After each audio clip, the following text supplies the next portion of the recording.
Hey, I'm live, and it notified me and exactly when I went live tonight. Yes, what a bonus. Well, hello everyone. I hope we had a great weekend. I'm here. Yes, Amy. I had knee surgery last week, and I have another one coming up November 5th. I have pre-op on the 11th, the 28th, and then surgery on the 5th. What they're waiting for is a approval from, I guess there's an agency out there that takes in medical bodies from other people who give their bodies to science and to whatever. And we're waiting on a cadaver replacement ligament so they can actually do the surgery. That and also let the swelling go down from the surgery they did this past week. But I will have continuing knee surgery.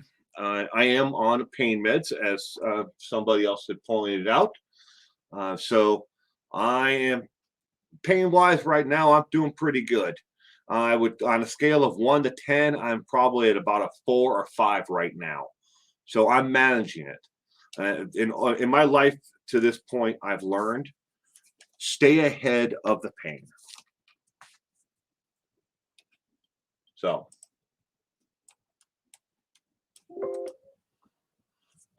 good evening, Pippadot, Debbie Gilligan,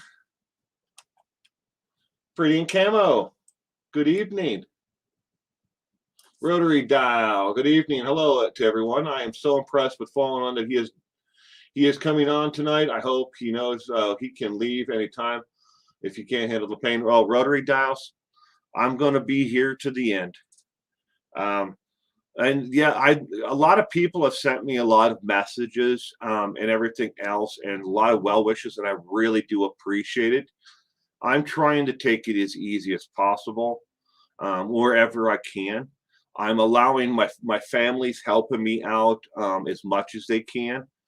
So instead of doing 12 hours a day here working in the studio to do all this, a lot of the lesser less menial things that I have to do, I've delegated out to my wife, my daughter, and in some cases my mother-in-law has actually helped a little here and there. But I'm trying to get by as the best I can right now, and everybody is within my family is helping me get by and get through this. S Broke, good evening. I hope you had a wonderful week. And Will saying earlier that he had knee is hurting too much to come on. What? No, not me, Pippadot. I'm here. I ain't going nowhere. Love the sun. Good evening. Oh, good for once on time. Colleen the cat lady. Good evening. I hope you had a wonderful weekend. Janie. Good evening. You do you, Will. I had to rely on pain meds after my back surgeries. They did help. Thanks for being here and giving us all a great time. Prayers for you and your family. Oh, thank you, Janie.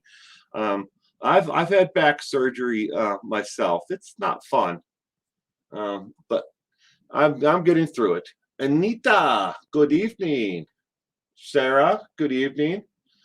Hope you get better soon. Take care of yourself.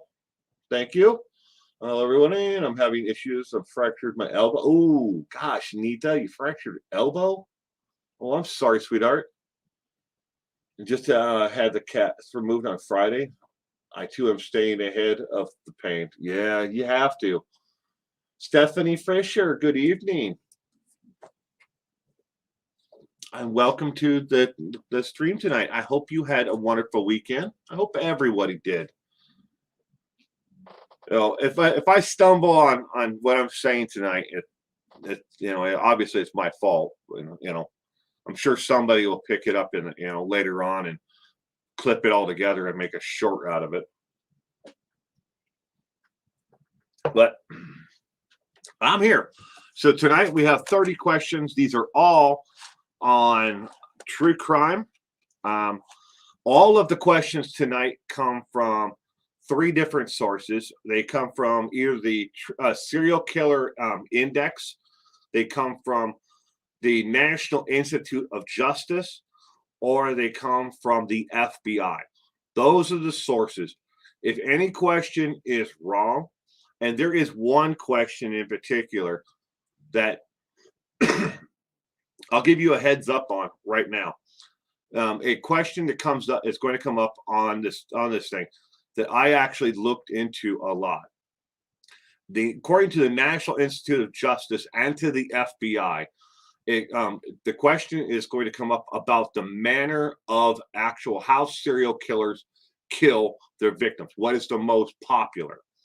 According again to the National Institute of Justice and the FBI, they both have the same answer, but what you find on the internet is often wrong. So just want to give you a heads up on that when that question comes up, that what you may already think about that answer is wrong. So, and it's not really your fault, because I found it plenty of different places on the internet where that question, or it's on the trivia quizzes, or it's actually stated on a lot of different websites who pretend to actually know the answer, and they're actually wrong.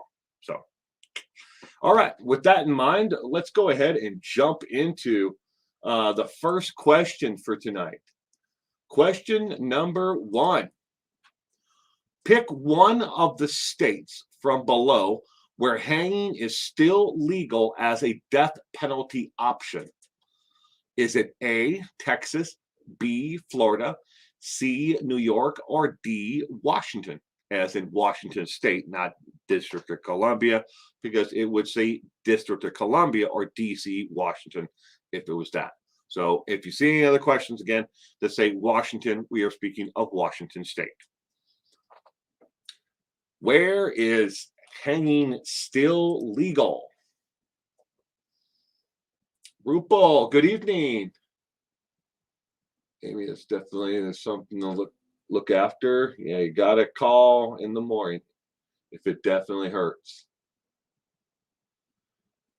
You got A. Oh, I think it's legal still in like 5 states. But yeah, but you have to pick which one of those.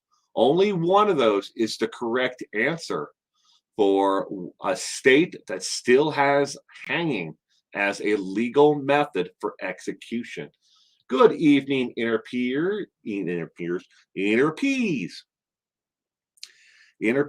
Good evening. I hope you had a wonderful weekend. I'm telling you guys, you're going to notice this throughout the stream. I am a little tongue-tied. It's kind of like, I am a little tongue-tied, but I'm doing the best I can. Brooks, good evening. Brooks is going with A as well. Mary Rose is going with Texas. Good evening, Mary, and welcome to True Crime Trivia tonight. Stephanie Fisher is it? If it's not Texas, my whole world means nothing. It's the pills. It most definitely. Well, Pipidot. It's the pain meds and muscle relaxant. I made sure that I took the muscle relaxant 3 hours ago, so it's kind of tailing off in my system. But so I wasn't like just in a bowl full of Jello. So I definitely made sure that I tried to space it out today, so I wasn't taking it right just before the stream. Hello, Will and chat and all the blue wrenches. Well, good evening, Brooks.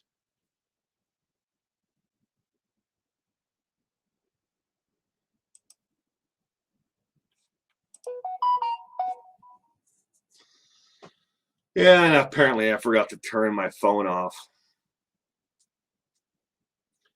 Will, which muscle relaxers did they give you? Flexermil or Soma? No, it's neither one, Amy. I don't remember the name of it, but it starts with like an M. something other. My medication's in the bathroom inside my house, which is on a second floor, so it's not anywhere accessible to me right now. So, but it's I'd probably know it if I actually read it, but I don't have it here nearby.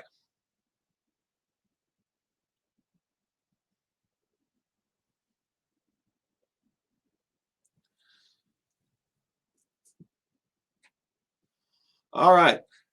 Well, I know a lot of you said A, Texas, but the correct answer to this question is D. D as in dog. According to the National Institute of Justice, and I knew a lot of people were going to guess A, as in Texas, was the correct answer. According to the National Institute of Justice, these are the only types of execution that are allowed in the state of Texas: lethal injection, gas chamber as an option, and yes, firing squad is still technically legal in the state of Texas. They do not use the gas chamber or the firing squad. It has been a long time since they've actually used it, but the lethal injection is still legal. Now, electric chair, there is still 2 state prisons in the state of Texas that have the electric chair, but it is inoperable. It's not even hooked up. But so lethal injection obviously is pretty much taken over, the uses. And state of Texas, if they could have electric bleachers, and electrify 15, 20 inmates at once, they would. I always joke about that. It's not real. I'm not putting down the great state of Texas. Everything's bigger in Texas, and if they could do a bigger execution all at once, they would do a bigger execution. So, but Washington State still has the option of hanging, and there have been 2 inmates in the state of Washington who have eaten themselves to obesity and then tried to claim that as hanging would be cruel and unusual punishment for them if they were to hang them. 2. And last one was in the early 90s, but it's been a while. There might be certain jurisdictions where they used hanging, but that's according to the National Institute of Justice. So again, all right. Next one. Methocarbamol, Mary?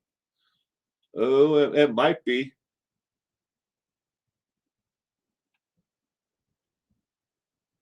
It's a good question. All right, question number 2. Pick one of the states from below that still allows the gas chamber as a method of death for an inmate. Texas, Arizona, Washington, or Delaware?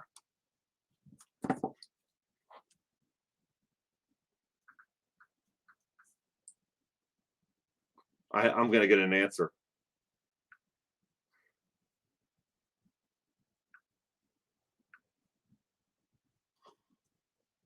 Call the wife. I know it's not that important, but she might answer.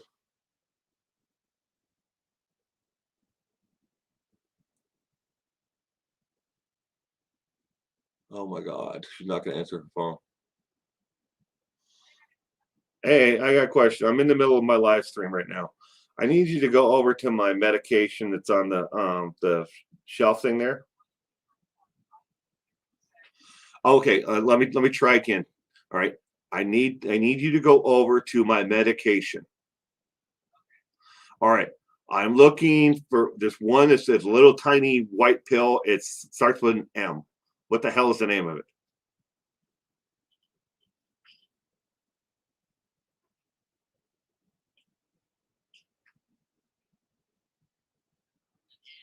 M as in mother.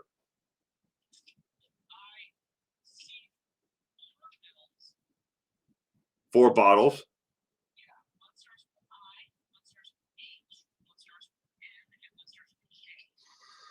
Okay, why don't you tell me what the names of them are?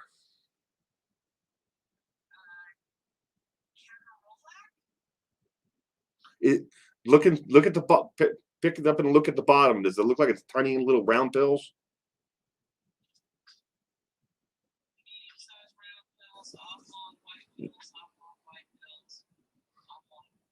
All right, no, don't need no oblong green bills or the white ones. What's the little right white round one?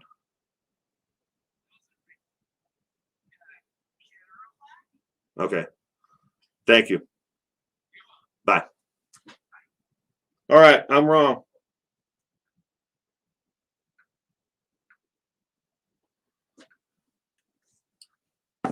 It's metacataract, whatever that is.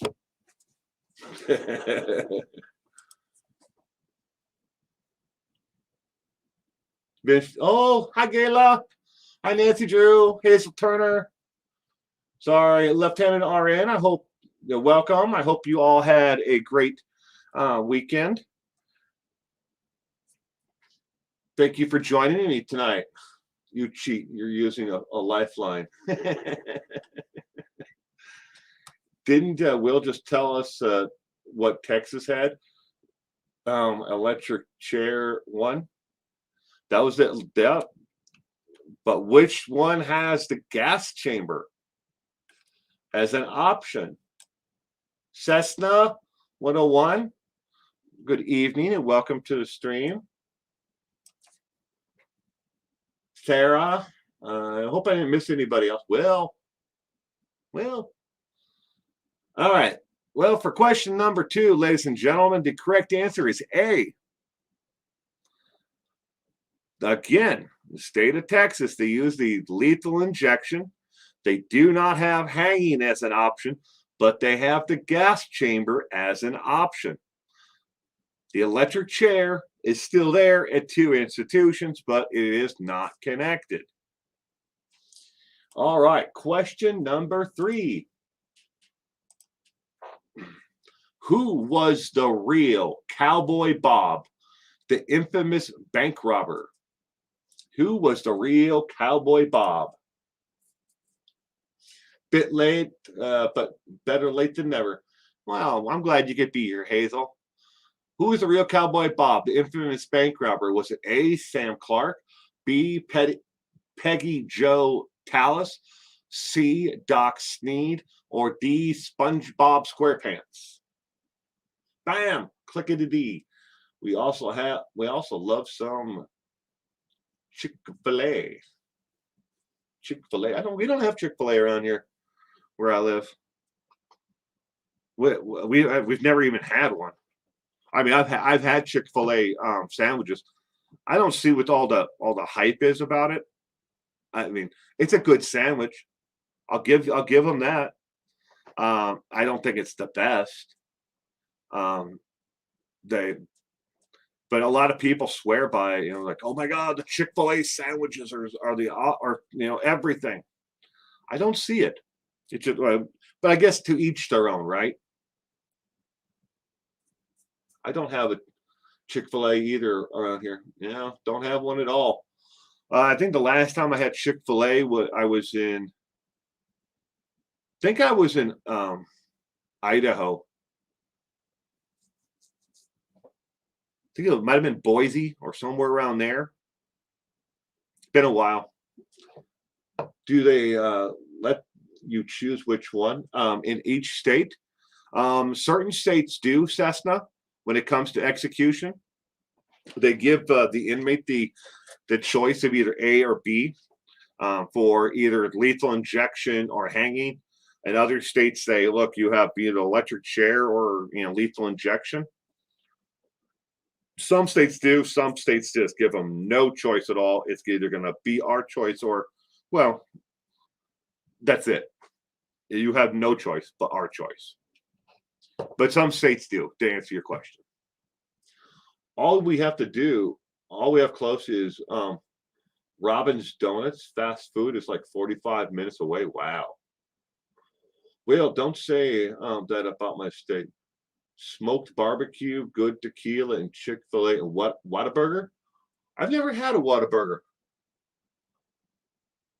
One of these days I'm gonna have to go. I'm gonna have to try one, Janie. I'm gonna have to try Whataburger. A lot of people say that they're a lot better than In-N-Out. I've had In-N-Out quite a few times. Good, but boy, after you eat it, to me, see, first off, I have to explain. I don't have a gallbladder. I had my gallbladder removed quite a few years ago. So I can't eat a lot of fast food, junk food, stuff like that, things that are fattening. It's just, no, not a good idea for me at all. But I mean, last time I had Whataburger, not Whataburger, but In-N-Out. Last time I had In-N-Out, I was like, this is filling, but I'll just go and sit somewhere near a bathroom now. It's just it's always been way too much fast food, fattening food for me. I like the taste of this stuff. Don't get me wrong, I do. I just can't eat. I've never been able to eat fast food, but then after I had my gallbladder removed, I mean, that kind of like did away with, my tolerance even more for fast food. I would much rather enjoy, a good home cooked meal than fast food, but that's just me. Welcome, Sarah Burns. Did I miss somebody named Sarah Burns? Did I miss somebody? There we go, Sarah Burns. I came in late. I'm sure do love you, my brother. Well, thank you, Sarah. I hope you had a terrific weekend, Sarah. Thank you for coming in to play True Crime Trivia tonight. We are only on question 3, as you can see on the screen. There will be 30 multiple choice questions with the 4 possible answers on the screen. All right, for this question, who was the real Cowboy Bob, the infamous bank robber? The correct answer, ladies and gentlemen, is B, Peggy Jo Tallis. She actually dressed up like a middle-aged man with a fake beard, a cowboy hat, and robbed several banks dressed up as a man. And unbelievably, for the first after the first couple of bank robberies that she committed, they put out bulletins looking for a middle-aged man. And then as soon as she left, she took off the disguise. And of course, she's a woman. Nobody was looking for a woman. They were looking for a man. But Peggy Jo Tallis was the correct answer. All right. Question number 444. Number 4. What historical event did Dr. Harold Perelson take part in on December 6th, 1959? A rocket launch. B, investigated a murder that never happened. C, killed his family. D, invented a new drug by mistake. What historical event did Dr. Harold Perelson? I don't know if anybody remembers this. This actually made the news in 1959 and again in 2009. Scary Nona, good evening.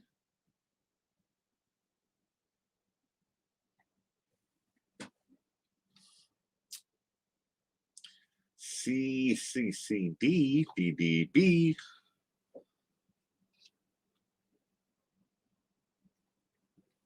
But this actually made the news twice.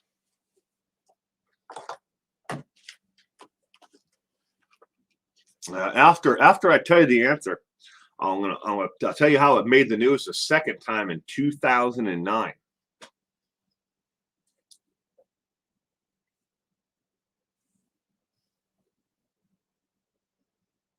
Love the sun, says B. What is B? Investigating a murder that never happened. The name doesn't ring a bell to Amy. Colleen the cat lady is going with C. There's inner Peas is going with E. Ada Chick-fil-A. Inner Peace always finds a way to make me smile. That's good. I'm glad she's here tonight. I need to smile more and laugh. Laughter makes the body, heal a lot faster. It always lifts our spirits, doesn't it? I've never met an unhappy person who could smile and laugh. But of course, there's people who can fake it. But I've never met them.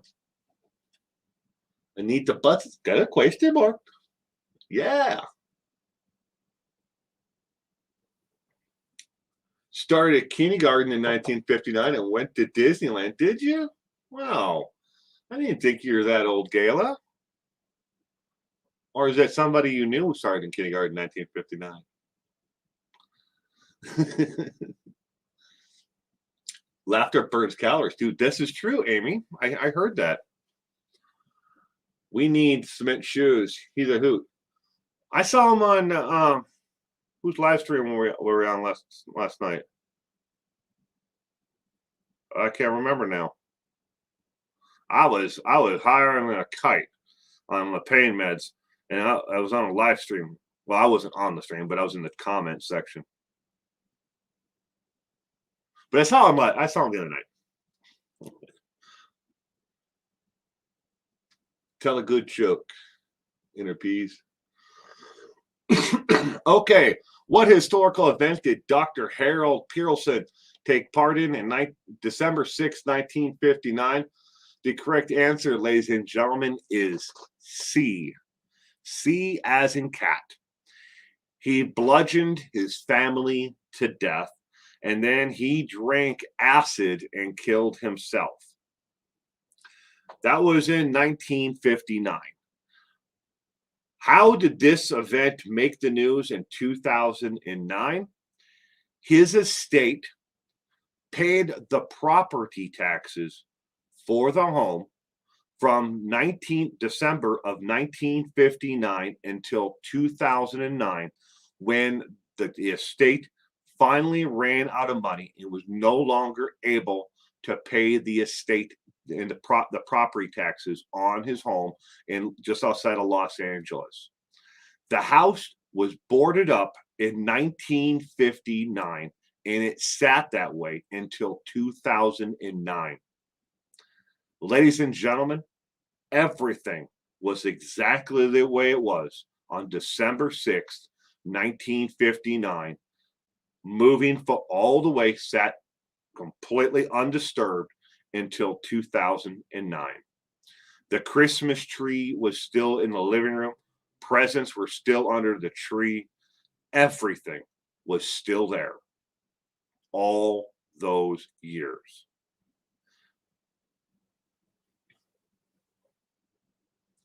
Then he must have killed someone. Oh, yeah, he killed his wife. He killed his daughter. And then he drank acid and killed himself. But that's how long it took for his estate paying the property taxes over all those years. And when they finally took all the boards off the home, it was like a time capsule. All the windows and doors and everything to the entire mansion was boarded up. But until the money ran out.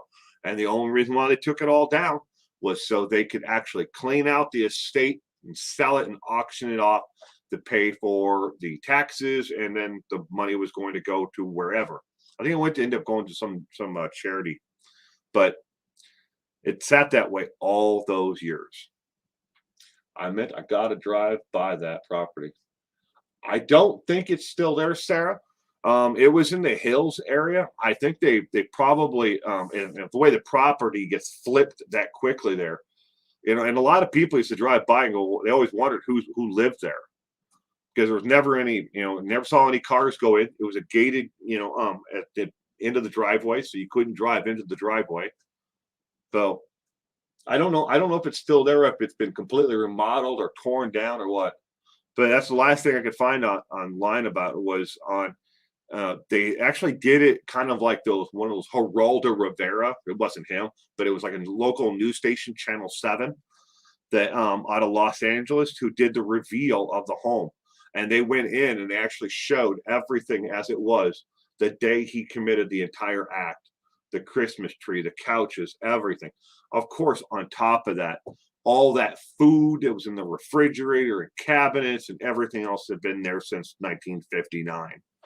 But it was a treasure trove of of collectibles and antiques, from 1959. It's just been sitting there, and brand new gifts that had never ever been used that were underneath the tree. A lot of it got sold off online in other places, but I think the rest of the money went to some charity. Jet's mom, good evening, and wow, welcome. Thank you for becoming a member, Jet's mom. There is an entire playlist of, I think, 179 videos that are just for channel members. So you can enjoy 179 videos that's right now. So I think tomorrow or Tuesday, I'll probably end up putting like another 6 or 7 on there because I'm cleaning out all the inventory of videos that I've made. Some of them are a couple months old. Some of them are new, like made like a week ago. But I've made them and I just decided not to launch them. So I'm just going to blow them all out because otherwise I'm going to have to end up doing 2 or 3 videos every day. So on my channel, which would drag down the analytics. Not that I'm trying to hide them from people. All right, let's go on to question number 5. What was Sir Arthur Doyle officially credited as creating in the early 1900s? Was it A, the Court of Appeals, B, a new style of writing, C, a hamburger bun, or D, a faster, easier method of poisoning an inmate to death? What was Sir Arthur Doyle officially credited as creating in the early 1900s?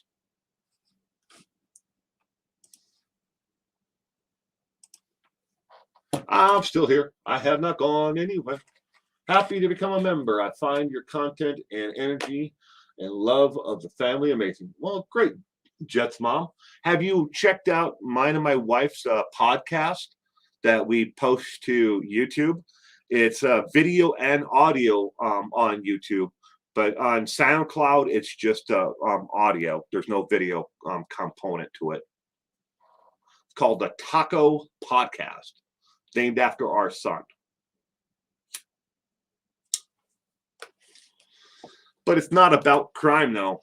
And that's what disappoints a lot of people. It's just a husband and wife just sitting around talking about the trials and tribulations of trying to survive in 2021. With all the craziness all around us. Some people like it, some people don't. I happen to like it because I get to sit with, usually most episodes are about 30 to 40 minutes, but we actually shoot about 2.5 hours of actual footage, and then it's cut down to that. So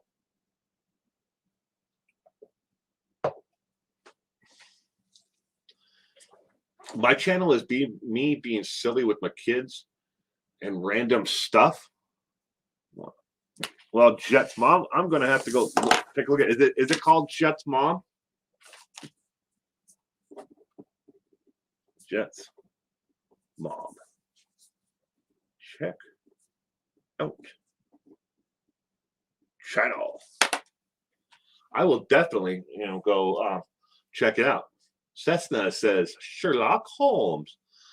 Gayla, you watched our taco podcast tonight while you were baking? Well, I hope you enjoyed it, Gayla.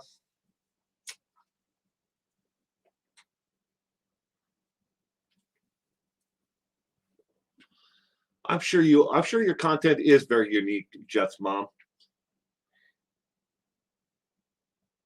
But it's just you and being silly with your kid. Well, that's cool. Thank you, Interpeas, for dropping the link to the Taco Podcast. I appreciate it, sweetheart. Thank you. Thank you for Jet's mom's link, too. Everybody, you got to go check it out. I love finding new channels to watch. And if I like the content, I'll actually subscribe. I go through my subscribers list every week. People don't believe me, but I do.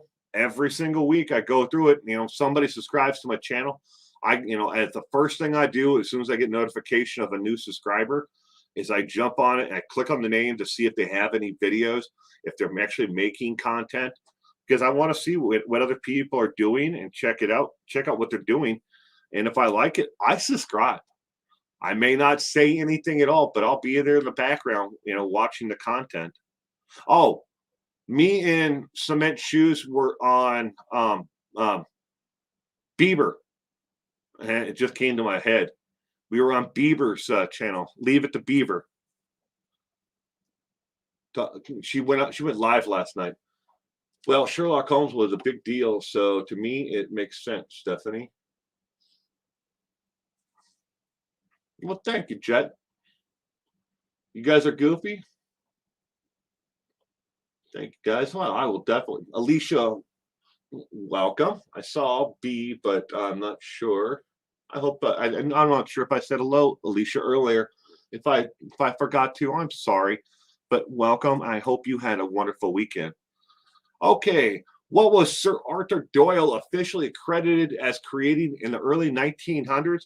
Ladies and gentlemen, Sir Arthur Doyle was officially credited with what would later be actually called the Court of Appeals.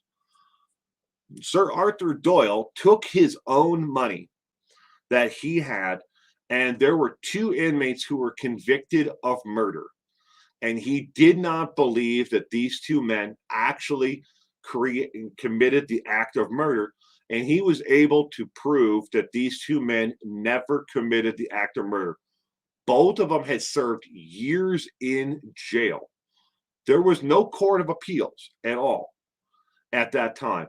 So he's actually, not only did he get both of these men out of prison with his own money and hiring his own lawyers and doing everything himself, doing the investigation, everything, but he then set up the groundwork and put the structure in place for the Court of Appeals. So he officially is credited with creating the Court of Appeals.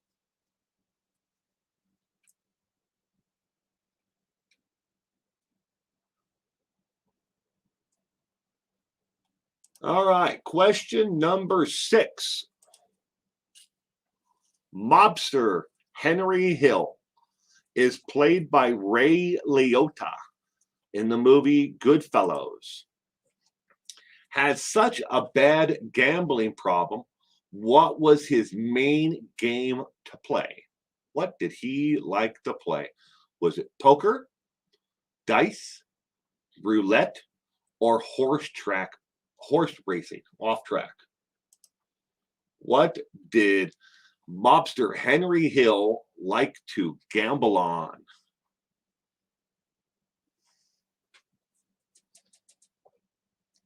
Who made the hamburger bun? I don't know, Nancy Drew. It was just one of the options in there. I have no idea. There's a lot of debate who actually invented the hamburger itself. From what I understand, there was one person who supposedly did it at the World's Fair in Chicago, may have introduced it. There also might have been, there's like something else in history where, it was an ice cream cone vendor who ran out of ice cream, but he still had the waffle cone maker. So they put a hamburger in that. Then there's another one, the version of it in the history books where, it might have been invented in Hamburg, Germany, and there's all these different theories. And I don't know if they've ever really determined who invented the hamburger or the hamburger bun for that much. But then again, I don't read too much about, the fight over who invented the hamburger. I just know I enjoy hamburgers. I don't have to worry about who actually should get credit for the hamburger. Because there are a lot of places out there who make really terrible hamburgers, and there are places who make terrific ones. And I would rather go to the ones that taste good. Roulette, D, B, D. Stephanie, me too. It's a great movie, but I'm not sure. Hamburgers are best, says Inner Peas. Left-handed RN is going with D. Excuse me. Mobster Henry Hill. And tacos.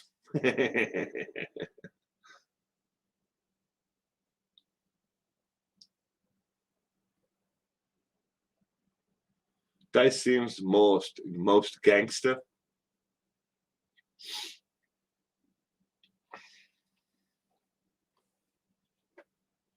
Pretty in camo is going F. Monopoly.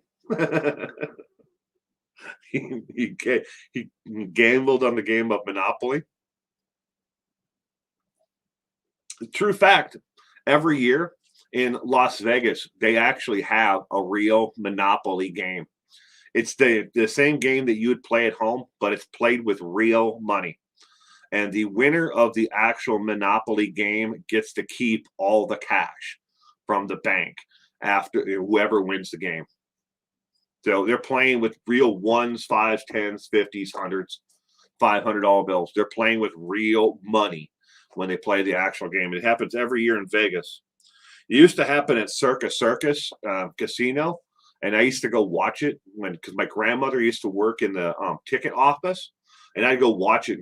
There'd be 50, 60 people sitting around watching somebody play Monopoly with real money. And these were people from all over the United States that come and play this stupid game. But it's always 4 people at a time.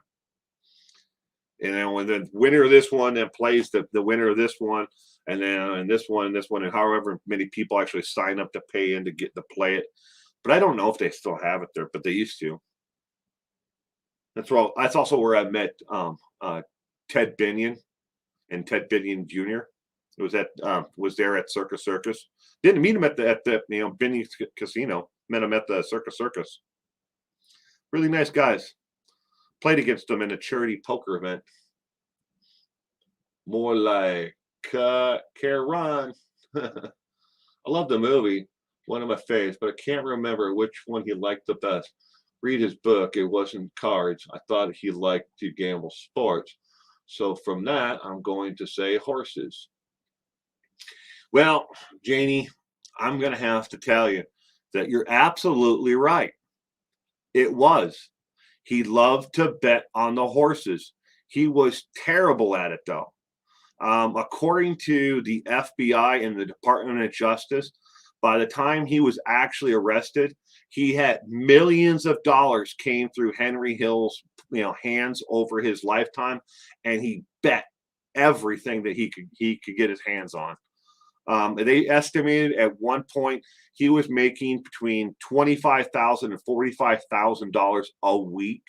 That was his mob money coming into him, and he was spending almost all of it right back out on gambling. He was terrible at it, but he did like to bet on the horses. He loved to bet on sports, and he liked to try to fix sporting events, but he was never really successful at any of it. Terrible gambler. It's cool that you met Ted Binion. Doyle. Did I say Ted? That Doyle.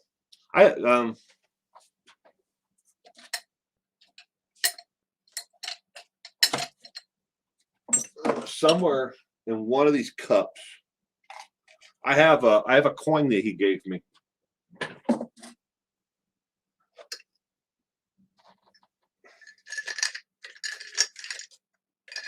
This cup is full of batteries. My luck is probably in the bottom of this one. No, not in that one. All right, well, I'll look for it. Let's get the next question up here. Question number 7. I'm not making this up. This is real. How many people died during the ice cream wars in Scotland? An actual war between ice cream vendors in trucks. Ladies and gentlemen, this is not made up. This is a real event that happened in history. The ice cream wars in Scotland. How many people actually died during the ice cream wars? Was it 25, 5, 10, or 35?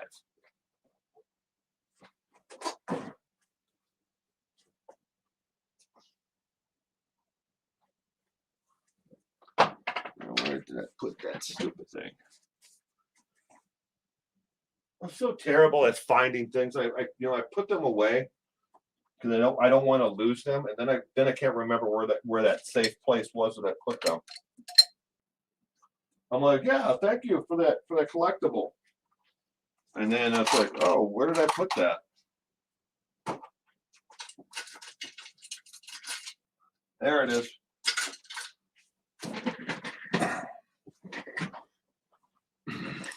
All right. I don't know if you can see that, but that's his likeness on that side.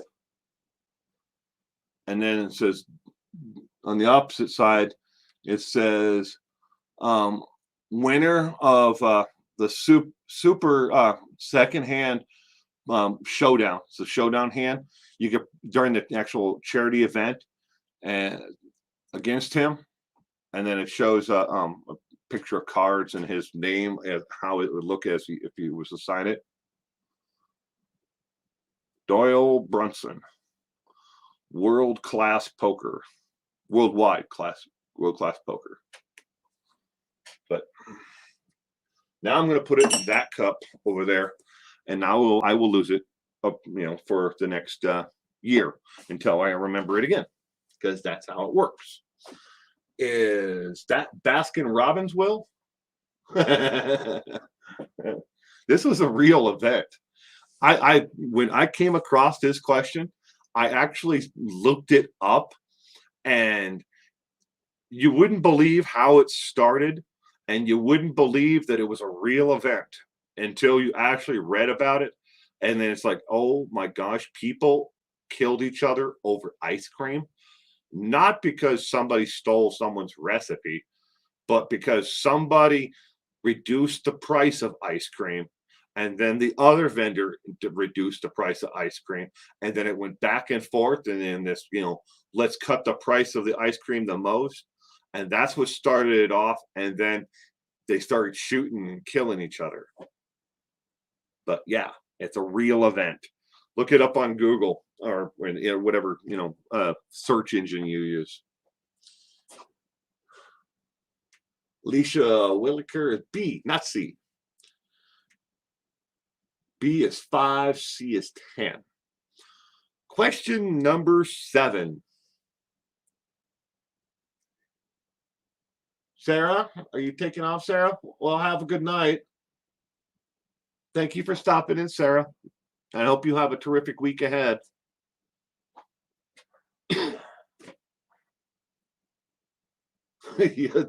Right? Okay. The answer to question there's a box elder bug in here. Squirrel. The correct answer to question number 7 is B, as in boy. 5 people were murdered during the ice cream war in Scotland. 5 people lost their lives. Real event. Yep, Cessna ice cream wars. Started off between 2 vendors. One vendor reduced the price of ice cream, and the other one, but it started off they were trying to offer ice cream to the lower income people in the area, and it got nasty.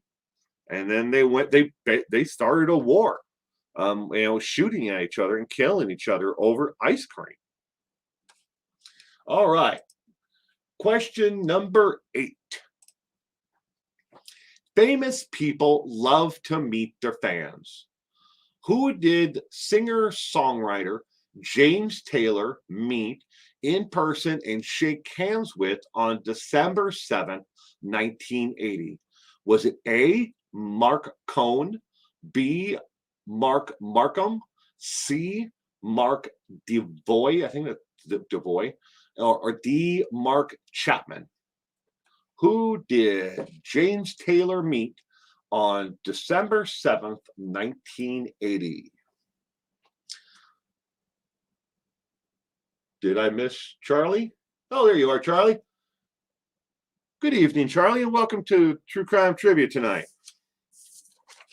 Who did James Taylor meet and shake hands with on December 7th, 1980? Interpees Murky Mark and the Funky Bunch. Good vibrations. I will not be getting up and dancing, so don't ask. Just gonna sit here. Oh, latte tonight, tonight. And yeah, but a lot of D's. D. Oh, Pretty in Camo is going with F. Mickey Mouse. Mickey Mouse. Donald Duck. Mickey Mouse. Donald Duck. MICKEYMOUSE. Mickey. Donald Duck. I used to watch that every Saturday morning. The Mickey Mouse Club. Anybody else remember the Mickey Mouse Club? Well, that's the only time we ever watched it, was on Saturday mornings. It was the Mickey Mouse Club. I'm sure it was probably on, in other parts of the country, on other days, but that's the only time we ever watched it, was on Saturday mornings. Mickey Mouse Club. Had to be Vanilla Ice. Ice Baby. What was the guy? Farm. I can't remember anything else he said because it was all like, something else. Annette Filicello from the Mickey Mouse Club. Famous people love to meet their fans. Who did singer-songwriter James Taylor meet in person?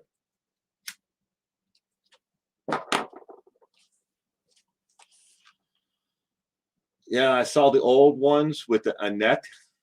Mickey Mouse.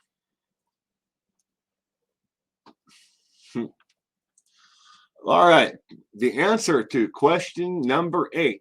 Famous people love to meet their fans. Who did singer-songwriter James Taylor meet in person and shake hands with on December 7th, 1980?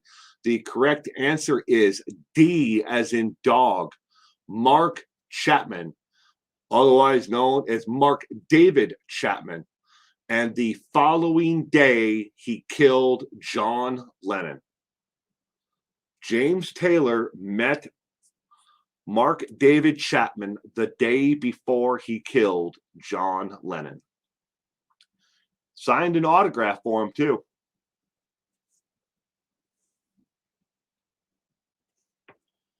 You had a Mickey Mouse hat, Cessna? Oh, that's so cool. I never had one. I always wanted one as a kid. Never had one. Never had a Mickey Mouse hat. I had a lot of Lone Ranger stuff though. And was it Detective? I'm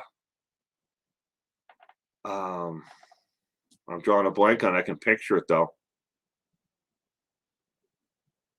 It was a show that used to be on TV. It was just during the weekday. We used to watch WGN out of Chicago, and we had Bozo the Clown and Photo Pimentos would come on, and then there was the guy that was the weatherman. What was his name? He was a big guy, but he was like the clown. But anyways, we used to watch that, and then we'd watch this detective show. And then after that, Perry Mason came on afterwards. So we would switch the channel. We only had like 3 channels. We had the one where we could tune in WGN. We had like a local station, or well, somewhat local station out of Minnesota, out of the Twin Cities area. And then we had kind of like another channel. Can't remember if it was an ABC or an NBC or what it was. Inspector Gadget. I don't think it was Inspector Gadget. It was an actual show. The Seahawks are playing right now. Left-hand RN. Yeah. They are. It is 17-17, fourth quarter, 11 minutes and 37 seconds left. I have it running on the other screen.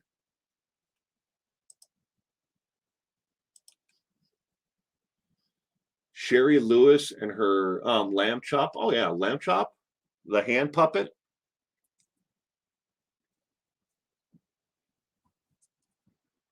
Yeah, we did. I don't remember it so much. It wasn't as fond of a memory for me when we were younger. But I can't remember the name of the show though. It was a detective show, but he would give you clues to it, and then you had to actually try to solve the puzzle at the at the end. Yeah, I can't remember what the name is though. Bozo. I was watching Seinfeld on Netflix earlier today, and George was so upset that a birthday clown didn't know who he was. I was on George's side. Don't judge me. Okay. Famous people love their sins. So Mark David Chapman was met James Taylor the day before he killed John Lennon. All right. Question number 9. Now, the next 2 questions are about Jim Jones and the People's Temple. Question number 9. People's Temple and Jim Jones. Jim Jones said all his members were homosexual, and only he himself was the only heterosexual. Why? Was it A, to shame, B, for power, C, sex with any woman, or D, money? I'm not making fun of anyone or putting anyone down. This is really what the man said. He said every member of his church, every male member, was a homosexual, and he was the only real heterosexual. And he was the only heterosexual in their church. It's something he is very, very well known for, that he said. He didn't say it just once. He repeated it throughout the entire time that the People's Temple was together.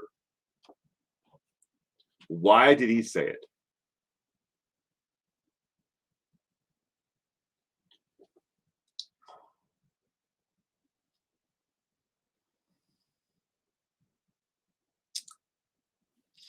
Jets Bomb is going with E. All of the above.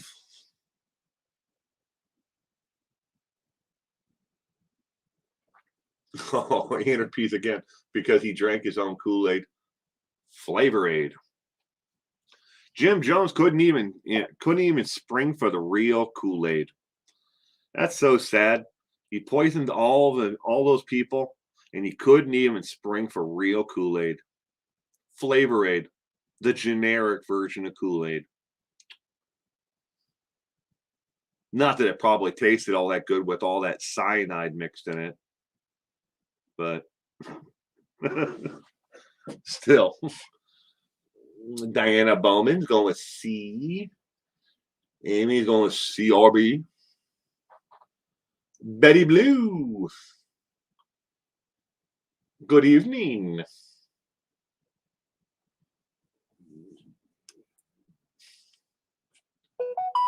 Oh.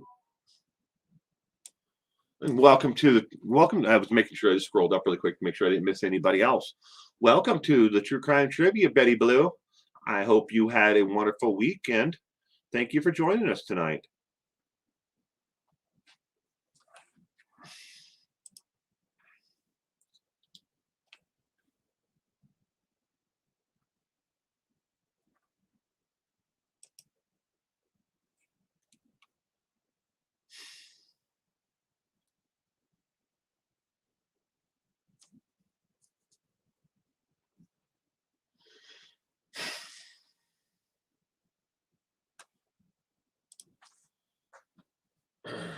Did I thank you as well?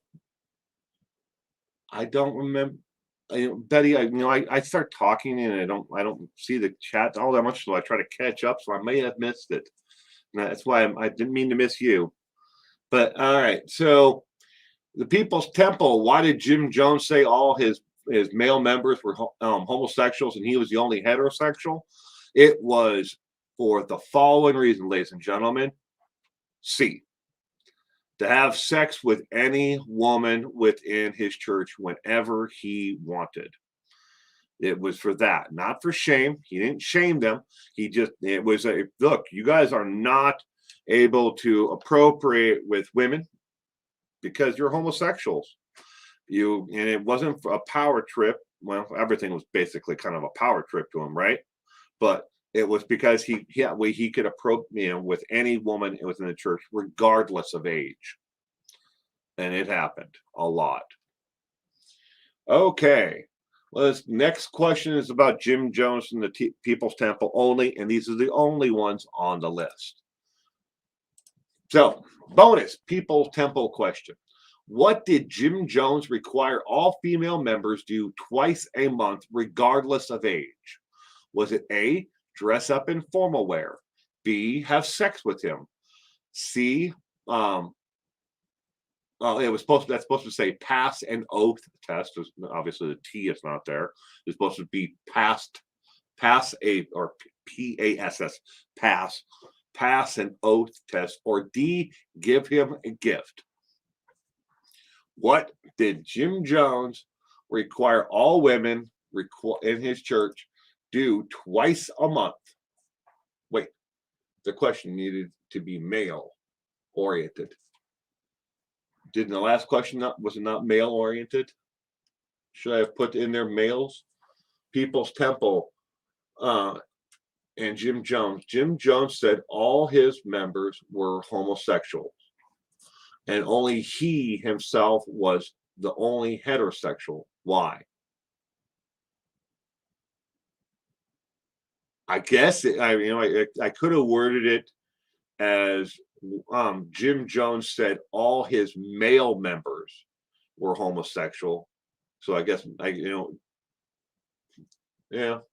In that regard, you are absolutely right, Janie. That it should have been more clear. I should have made it more clear that he was only speaking of male members. Thank you. Comments. Brush and floss. I hope they did that more than twice a month. Ooh, that's just gross. I can't go 8 hours without brushing my teeth. It bothers me. What is it? Halitosis? Bad breath? Ew. My teeth, even though I brush my teeth, multiple times per day, after every meal, and sometimes a lot more than that. My teeth are pretty stained because, well, I drink a lot of coffee and I smoke, and which does not help. It stains my teeth. And then I use the is it Colgate, like professional whitening or whatever it is. It doesn't help. Oh my gosh, I'm being silly. You are so nice following now. Oh, thank you, Jets Mom. I appreciate it. I'm me. This is me, ladies and gentlemen. Like me or don't like me. I don't have time in this world, in my life, to be anything but me. All right. What did Jim Jones require all female members do twice a month? The correct answer, ladies and gentlemen, is D, as in dog. He made all female members bring him a gift twice a month. It could have been anything from as simple as a flower to an actual gift that they bought or they stole or whatever it was. But he required all female members, regardless of age, bring him a gift twice a month. That is all for the Jim Jones, People's Temple questions. All right, we are moving on to other questions from other, crimes around the world. Next is Rosemary West from the UK. While in prison for murder, What did Rosemary West do to pass the time? Was it A, become a world-known baker, B, wrote children's books, C, star in a movie, or D, wrote and produced a comic strip? What did Rosemary West do while in prison? My favorite chatter. I'm going to have to say goodbye and wish you all a great week. Bye, Will, and take care. Bye, Pippa Dot. You have a terrific week ahead, and stay safe out there. E had a baby with the devil. Yeah, she was pretty close to the devil herself, Rosemary, between her and Fred. I mean, they killed their daughter and buried her underneath the patio, and then threatened all the other children, that they were going to end up under the patio, but like their sister. Would they kill 11 or 12? That, well, at least buried there at the house, something like that.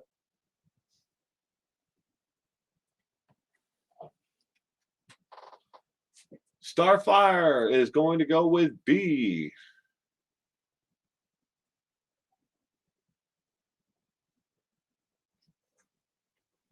Wait, she liked baking. The weird lady with the knife killer made her move prisons.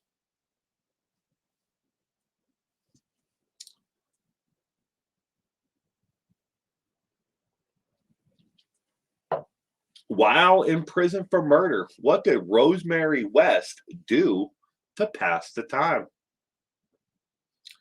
I know she talked to the press a lot. I'm going to go with a book.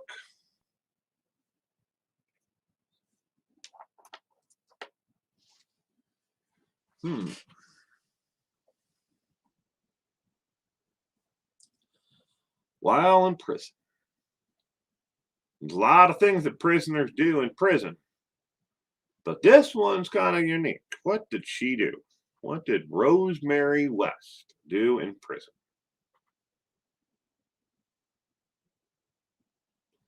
Question number 11. Jet's mom is going with A. Interview. She made license plates. Well, I don't remember. I don't think she made license plates, but it's funny. A lot of inmates do make license plates.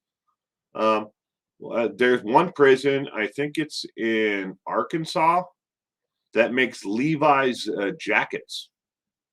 The actual Levi's jackets, like you'd buy in the store, are actually sewn and made in one of the prisons. I think it's Arkansas, but I can't remember which one it is, to tell you the truth. But they make shirts, underwear, and jackets and pants for other prisons within their state and out of state. But they have a contract to actually make Levi's jackets that are sold on the street in retail stores. Who still wears Levi's jackets? Me. I do. It's a black one, but I still wear one.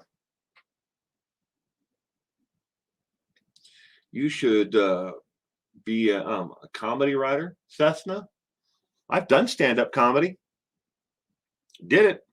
I did 3 actual there were 5-minute sets, and then I hosted, emceed a couple of more times, but it was on my bucket list of things that I wanted to do, and I did it. The first time was absolutely terrifying. I did not do very well the first time. I can definitely say that I did a whole lot better the second time. And the third time there wasn't that many people who were there. It was a Thursday night all 3 times, and I did a 5-minute set. So I enjoyed it.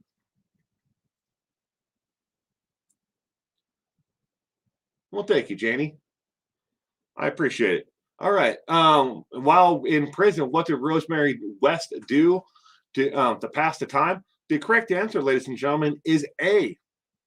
She became a very well-known worldwide baker, and she baked food for people in prison.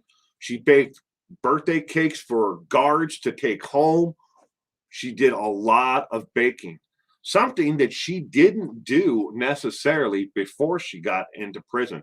It was something to pass the time, and she became very good at it. And she became somewhat world known for her bakeries, pastries and cakes were her main areas that she actually did, pastries and cakes.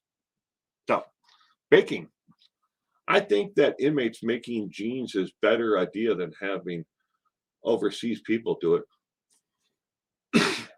Well, they're only out of all the different brands of like blue jeans that you might find out there in in the stores.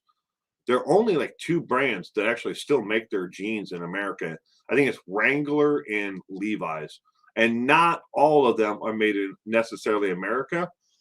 Most, I think it might. They probably even those two companies farm certain things out to like the Philippines and to other islands, to have them made as well. But they have other brands that are made here in America.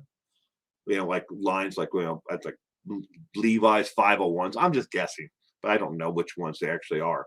But they have certain ones that are made here in America, and then other ones that are made in other parts, India, most likely Mexico, but not a whole lot of stuff like that are made in America anymore. All right, question number 12. After Randy Kraft's arrest, what did the police find back in his home? Was it A, parts of all his victims' clothes, B, hair from all of his victims, C, a scorecard on each victim, or was it D, a poems to each victim? What did they find back at Randy Kraft's home after the police arrested him? Oh, good evening, Broken Justice. Made it. Sorry I'm late. That's all right. She got pissed when they moved her prisons, when she got attacked by another serial killer inmate. Yeah. But she still was world famous for her bakeries, for goods, cakes and pastries.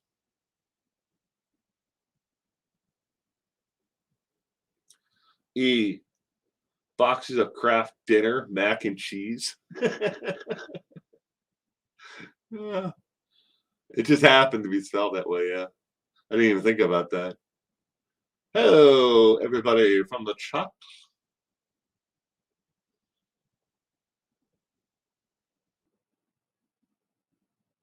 Never heard Starfire? You've never heard of Randy Kraft?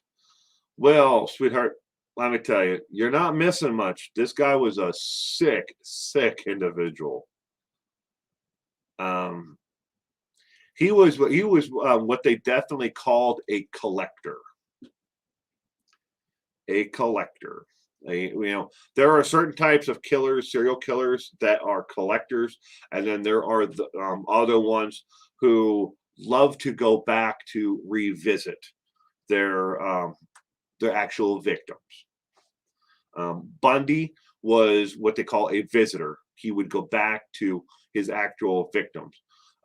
Gary Ridgway was a visitor. Jeffrey Dahmer was the collector because he didn't let any of them go. He kept them all with him. But there are different types of serial killers. But Randy Kraft was definitely a sick, sick, sick man. You're not missing much unless you want to read something about somebody who really is a depraved individual. So Will is telling us A is the correct answer. No, not necessarily, Alma. And welcome, Alma. How are you doing? I hope you had a wonderful weekend. Thank you for joining us tonight.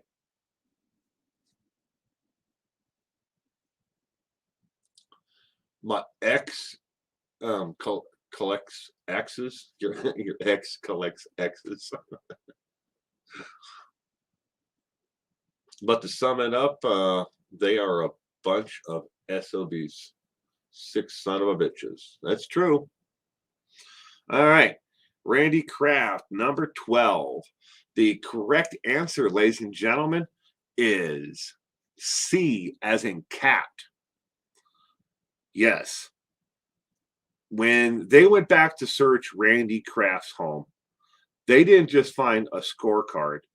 They found a list of all of his victims typed out on a sheet, and next to each and every one of his victims, he actually rated them on a scale of how much they fought back, how much fun and excitement it was to kill them, how much fun it was to do things before he killed them to them.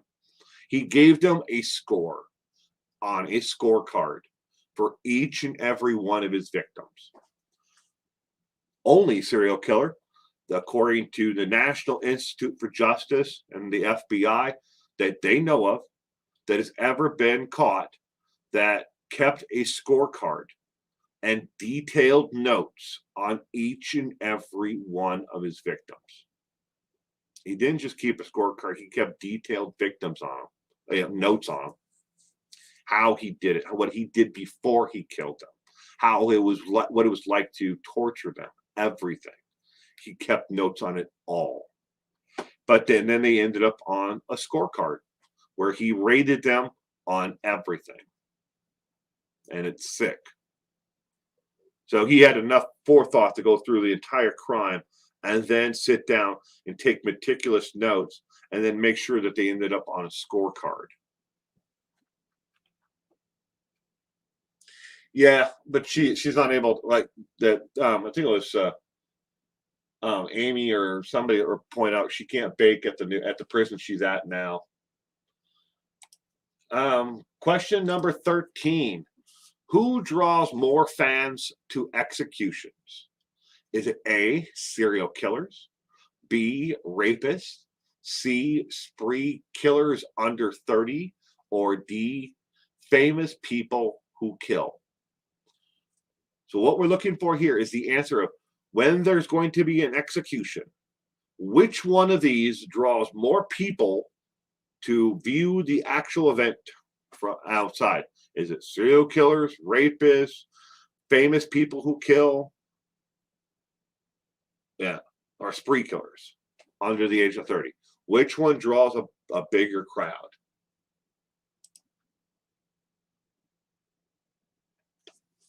What time frame, Jets mom? Who draws more fans to executions? Well, we're looking for when they actually are going to execute the person. Let's say they have 4 executions, and they have a serial killer, a spree killer, a rapist, or somebody who killed, someone famous who killed. Which one of those on the day of execution would draw more people? And you're right, though. I should actually spend a little more time, though, how I word some of these questions. You are right. There was a freaking party outside when Bundy died. Yeah, and when Bundy died, also people in the state turned off their electricity at their homes and their businesses on purpose to say, let's make sure they have enough juice to fry him. That's not how it works, but they did it anyways. They turned off their electricity, had the power company come out and turn the power off to their homes or businesses just so they make sure there was enough electricity to fry him. Penitentiaries have their own individual, generation systems, to electrocute, an inmate. It's not dependent upon the power grid. A lot of people, who are going to be executed, maybe they hope for a thunderstorm that might knock out the power grid. Yeah, not so much of a good hope there. They have the redundancy systems in a lot of prisons to make sure that the execution still goes off.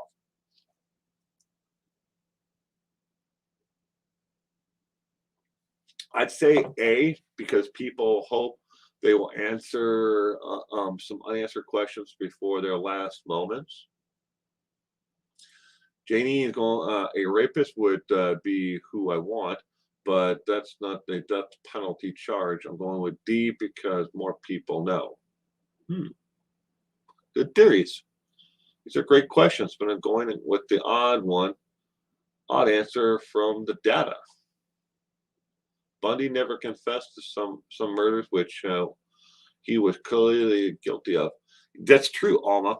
When it comes to Bundy, he hinted at that he had committed a lot more murders, and he never thought they were really going to execute him. He thought the governor was going to give him a stay of execution, and he said he kept on hinting at that he committed more murders, and he'd tell them where the victims were or who he killed, and he always kept that over here. And in hopes that they would just like, oh, you know what, the governor's going to, not pardon me, but give me a stay of execution. So, and then I'll tell you about these other crimes. Bundy guessed wrong. he guessed wrong. It was 1980. I don't know if he was given the option. Why didn't he pick lethal injection? For Bundy, the state of Florida does not give inmates a option. I know Florida, Alabama, Arkansas, Mississippi, North Carolina, South Carolina, regardless if they have a moratorium on the death penalty or not, in their states, those states that I just mentioned, do not give the inmate the option of picking which method of execution they want. I want to be hung. They don't tell you. They just give you a death date, and they go with what they have. If they're having problems with getting the phenobarbital to do the lethal injection, they go with another option that the state already has. So you're going to die on that day. Not a lot of states, give an option. There are, I think, out of all the states who actually use the capital punishment, I think there's only like 5 or 6 that give lethal, the option. You have two choices, and a lot of them learn from Washington State. Don't give the inmate the option of hanging because they're going to eat themselves to obesity, and then you have that additional avenue of appeal to them because now they're so fat that there's a chance that it could do something to them when we hang them. There's other ones, who is it? The one that stuck all the needles in him because before he went to the electric chair. But it don't matter. We're getting way off. This stream will take 5 hours. Good evening, Zelda. How are you doing? Some states still have firearms going. They do, Alma. They do. I mentioned that earlier. All right. Who draws more fans to executions? Question number 13. A is the correct answer. Serial killers draw more people to lethal injections than any other type of murder, or other kinds of crime. And there are 3 states, including the Puerto Rico, where rape is actually a crime where you could get life in prison, or you could possibly get the death penalty. Very rare. Very rare that anybody who is sentenced to a lengthy history or lengthy time for prison for murder, rape over murder, is given anything, even close to that as an actual punishment. A lot of them are what they call committed, and then once they've served out their time, if they're a serial rapist, they then just commit them for life. Basically just denying them to ever be released from prison instead of just executing them. But it is an option, in a lot of states that you could get the death penalty for being a serial rapist. So,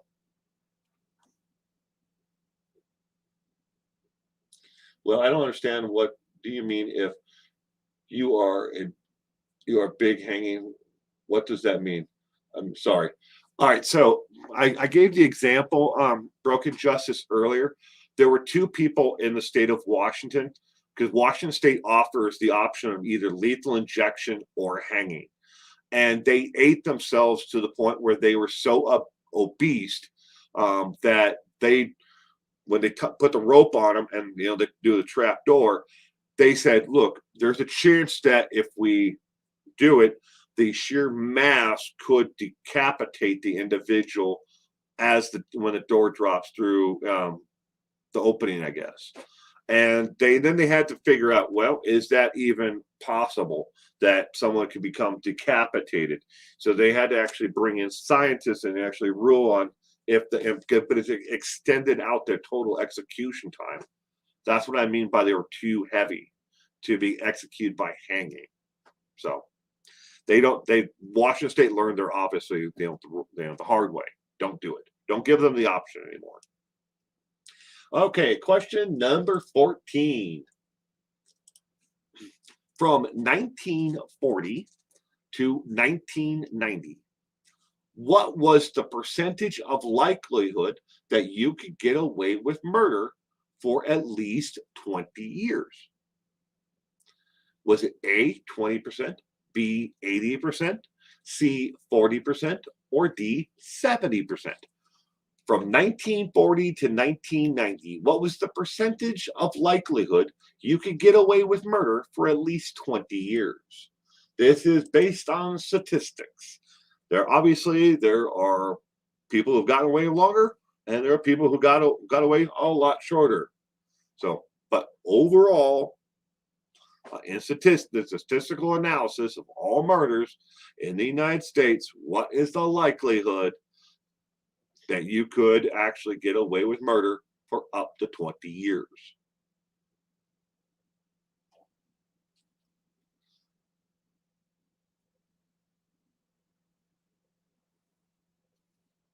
Is this a math question? Interpeas? Well, I guess it could be if you knew what the total number of murders were between 1940 and 1990 and what the conviction and arrest rate was. If you knew that data, I mean, yeah, then you could come up with a statistical percentage of how many people got away with it for 20 years period of time.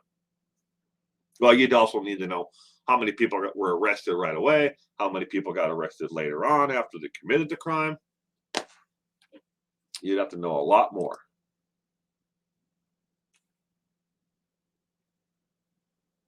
Damn. What's going on in this?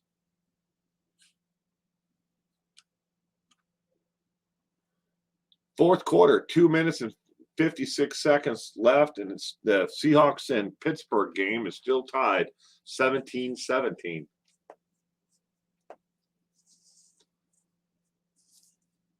It's a lot better than I thought it was going to be.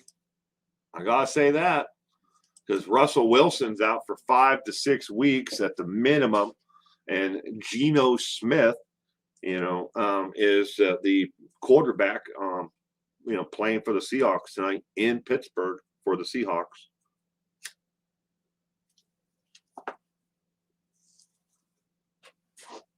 Did the Jets win? Jets mom? Well, let me look.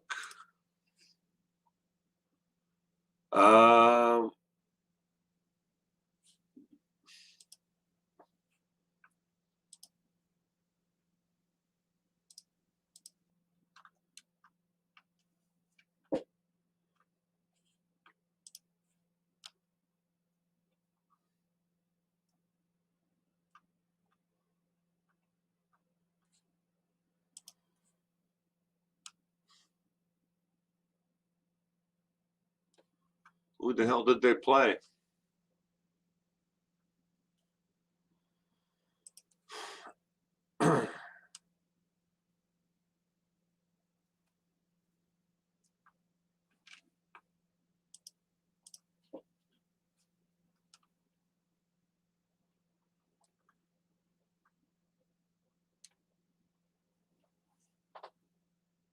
Well, the Giants won.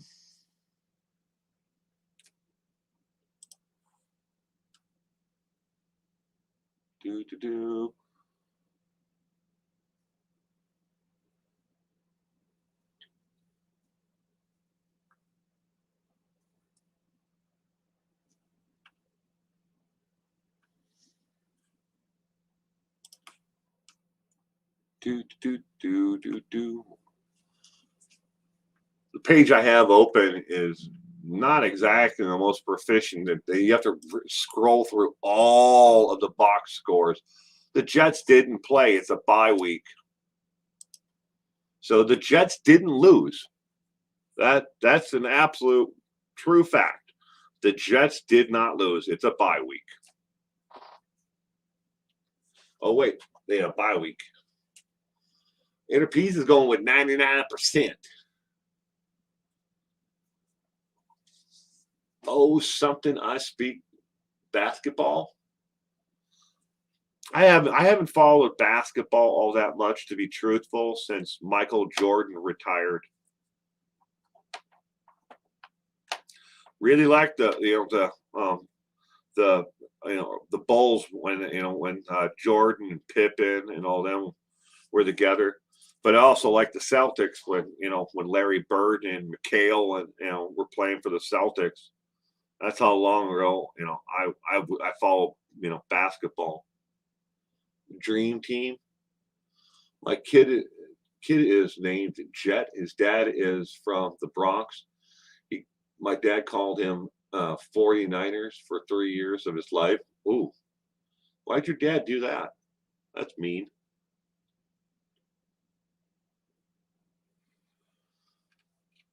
Meep, meep. Good evening, meep, meep. I hope you had a wonderful weekend. All right. From 1940 to 1990, what was the percentage of likelihood that you could get away with murder for 20 years? The correct answer, ladies and gentlemen, is C, as in cat, 40%. You had a 40% chance of getting away with murder. And why did it stop in 1990?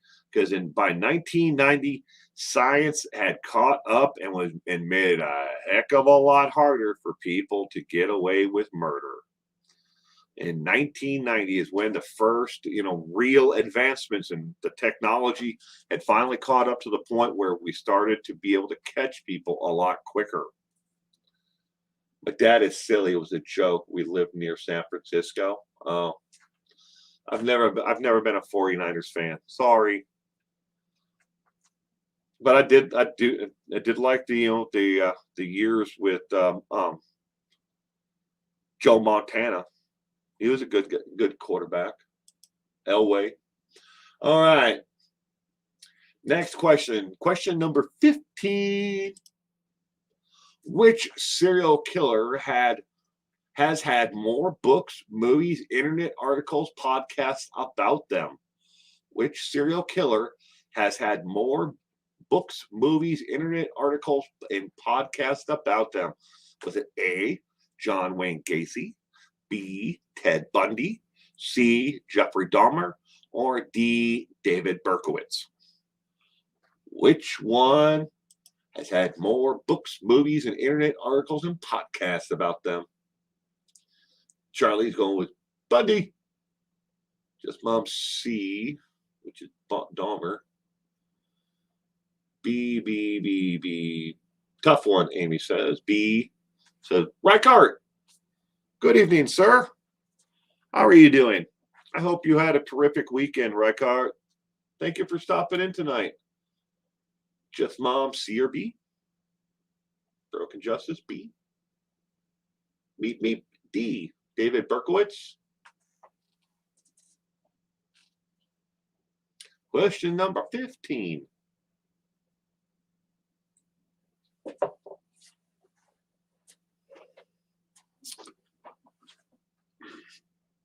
E, Molly Golightly. Oh, Molly. I don't have anything against Molly.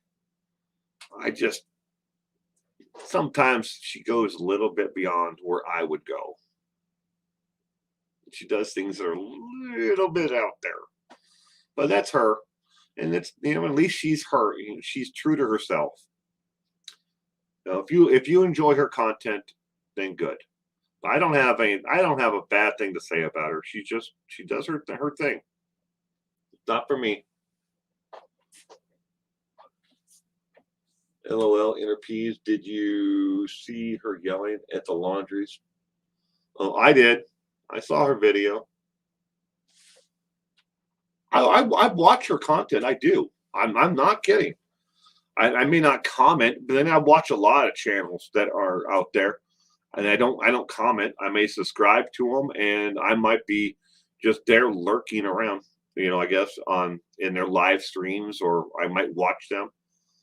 But there's a lot of channels that I watch, and I do watch Molly's content, and I did see her video the other day yelling at the laundries. Brian's mother and father. Jet's mom, I'm sorry to hear that. She hurt my good friend and creator's feelings recently. I'm sorry, Jet's mom. But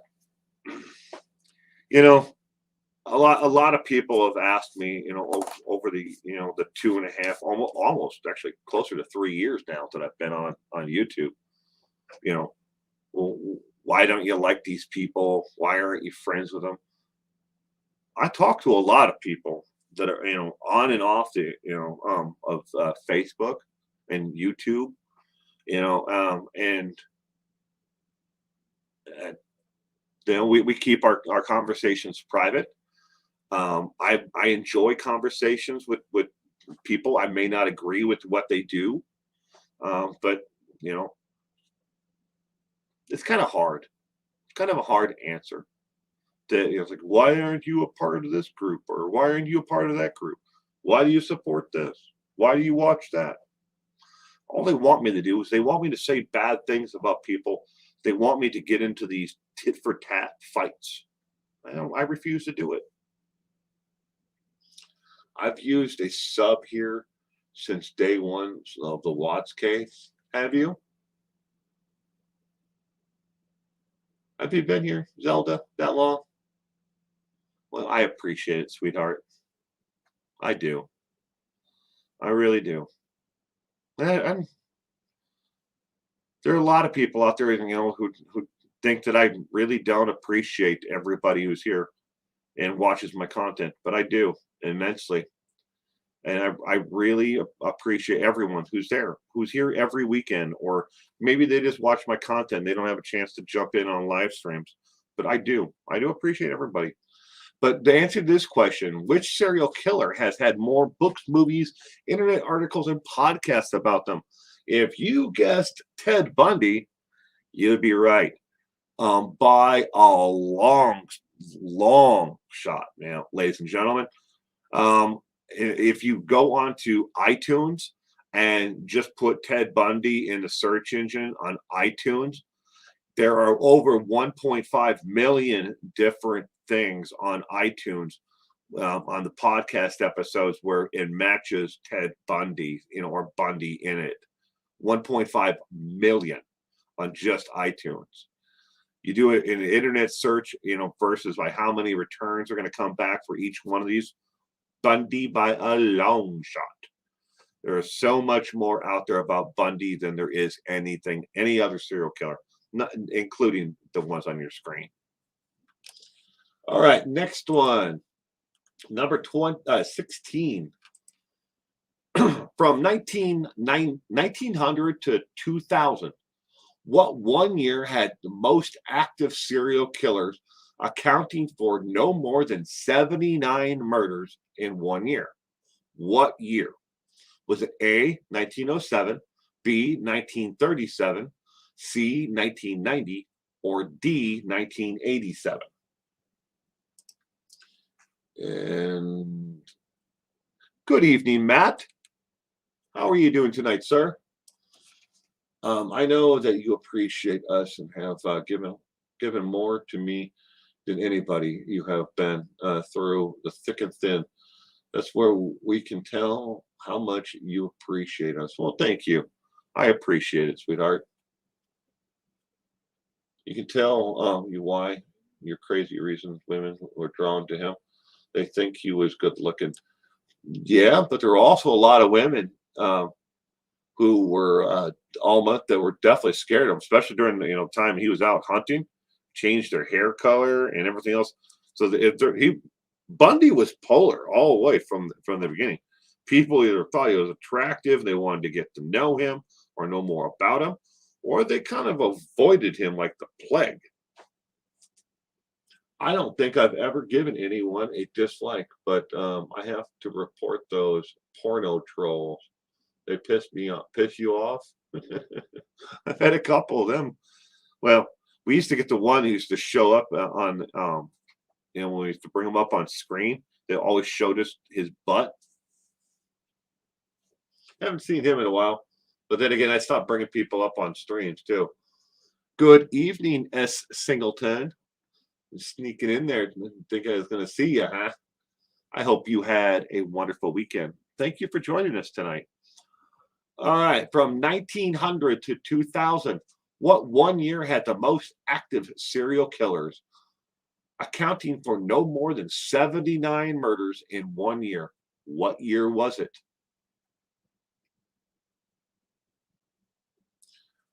I say F them. They don't pay your bills. People get so worked up and want to impose their opinions and force you to take their side. It happens a lot, Alma. It does, unfortunately, sweetheart. It does. Only my mama tells me what to do, and I'm 44. Yeah. I'm a lot older than 44.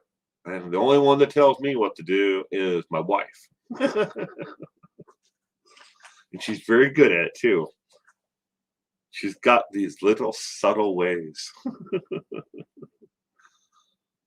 I'm not telling you what to do. I'm just making a suggestion.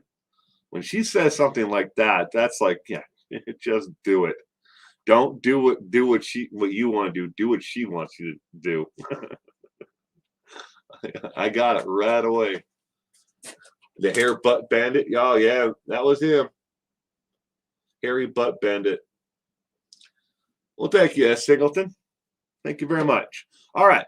So what year had the largest body count? So 1900 to 2000, what in 1 year had the most active serial killers? The correct answer, ladies and gentlemen, is D as in dog. 1987. 1987. There were 79 women who were murdered by serial killers in that 1 year. 79. That's across the entire spectrum of serial killers, but 1987. All right, question number 17. Former FBI agent Robert Ressler came up with the term serial killer. Which agency actually tracks serial killers now in 2021? A lot of people may not know this. A, FBI, B, the CIA, B, CIA, C, the NIJ, or D, the NSA. Which agency now tracks serial killers as of 2021?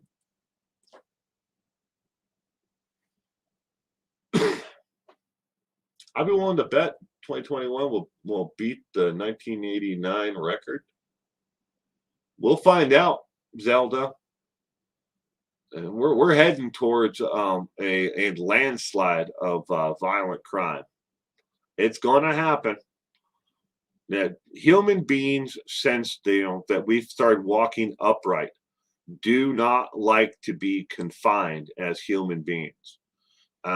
Shutting everything down and confining people into their homes has definitely caused a lot of strife within a family unit and people, other people live with, and a lot of it is starting to boil over, and it's going to get a lot worse. Now, once the moratorium on evictions and everything happens, and if we do see a spike in inflation across the board, we're going to see a lot of people become desperate. Their mental health has not been dealt with. We're going to see violent crime is going to go up. We're already seeing the precursors. Every time there's been a spike in violent crime in America since they've been tracking the data, all of the precursors to every spike is happening right now. Excuse me. They know it's going to happen. And there isn't much you can do about it because, when they started shutting, everything down and, forcing people to stay at home with their families and isolate, the first thing they should have done was said, we got to put in place mental health, for, these people once they come out of their homes. We all knew we were going to drive each other nuts. So that's where we're at. We're in the early dawns of it all right now.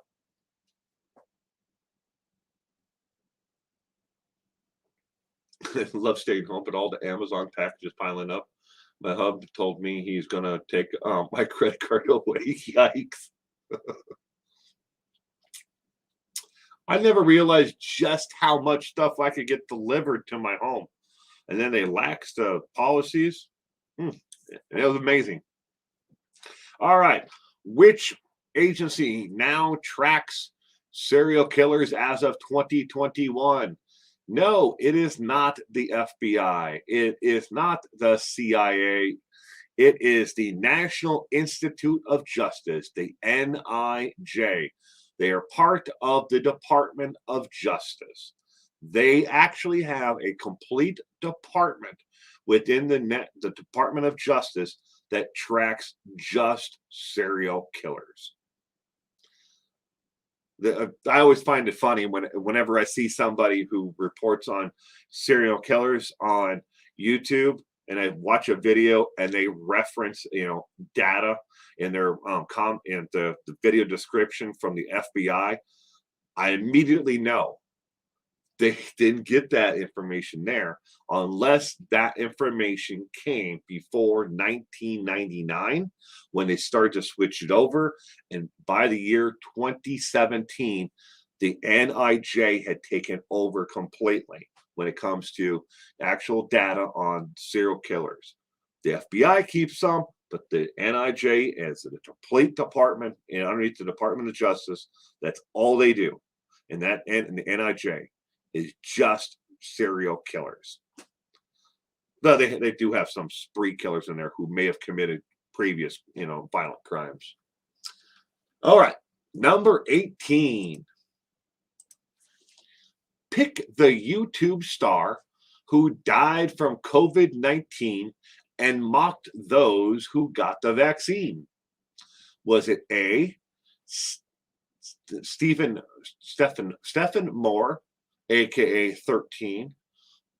And when it says aka, that's the name that they used online on YouTube. Okay, so B, Brandon Asher, aka Toasty. C, Janet Tinzel, aka Right Mom. Or D, Sia Tome, aka MC40. So the AKA is the channel name or the name that they went by on their channel. But which one of them is which one of these is a YouTuber who died from COVID-19 but mocked those who actually got the COVID-19 vaccine?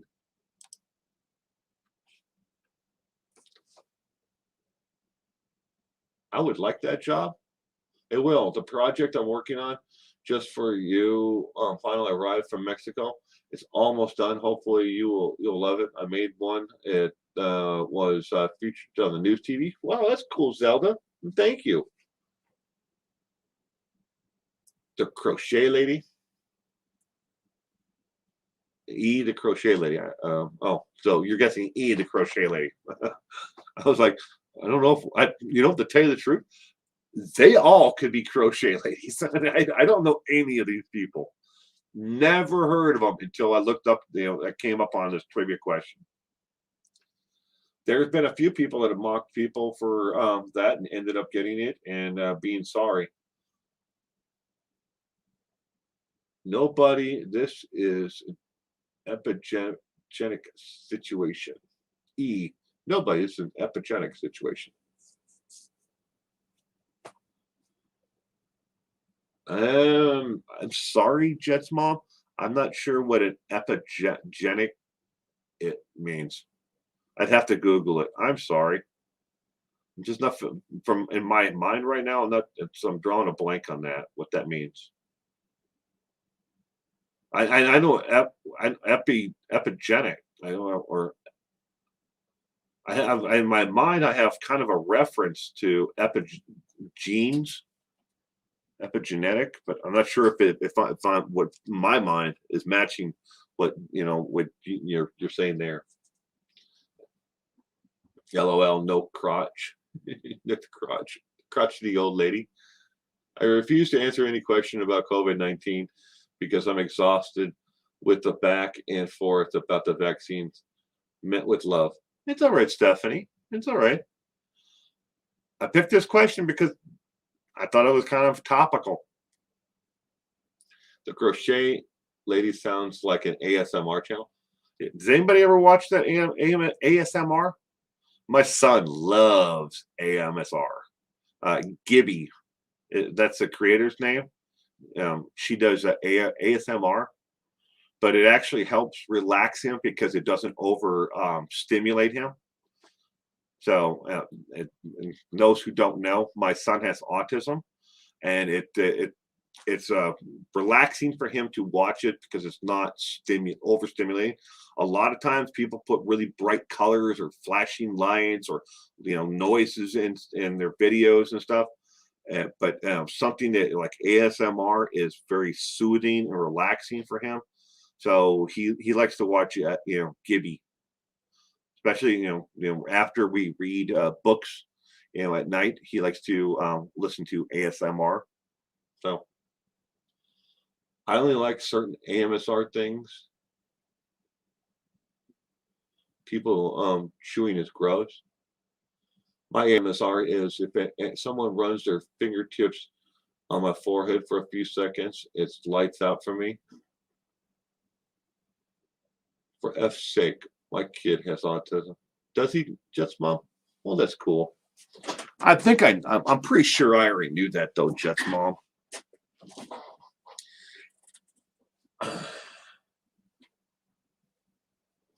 But yeah, my son, he really enjoys Gibby.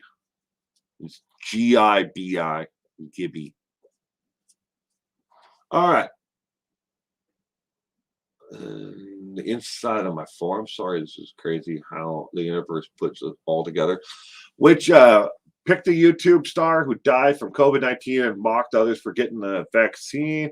Question number 18. The correct answer is B. Brandon Asher, aka Toasty. Never heard of him. Special ed children are God's gifts to us all. I never actually thought of my son as special ed, or education. Though I got it. That was Alma. Alma. I look at it as my son and everyone else like them. We're all different in our own unique ways. What is really what is normal and what is not normal? Every one of us has a barrier to something in our lives. Maybe it's we have a developmental delay. Others have delays or inefficiencies to do other things. I mean, I wanted to be a professional baseball player, but I never made it past T-ball. So what's normal and what's not? It's not special ed.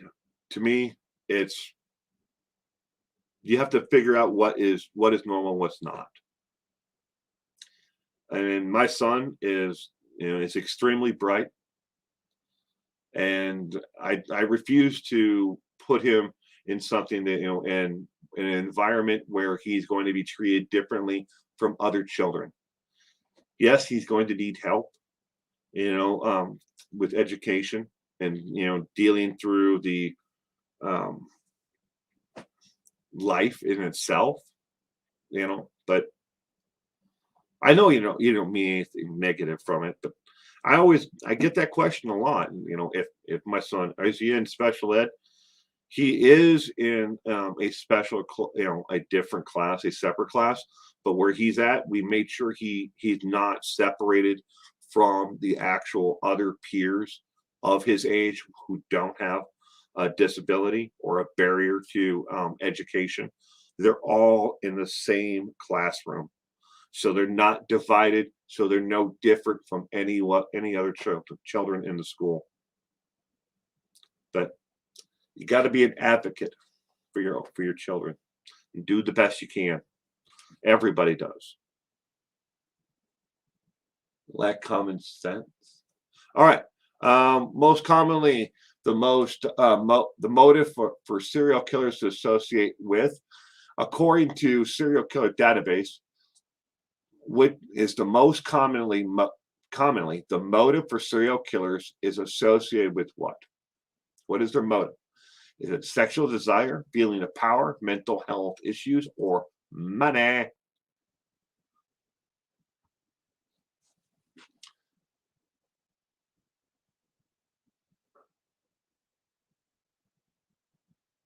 In May, left-handed RN? Well, that's great.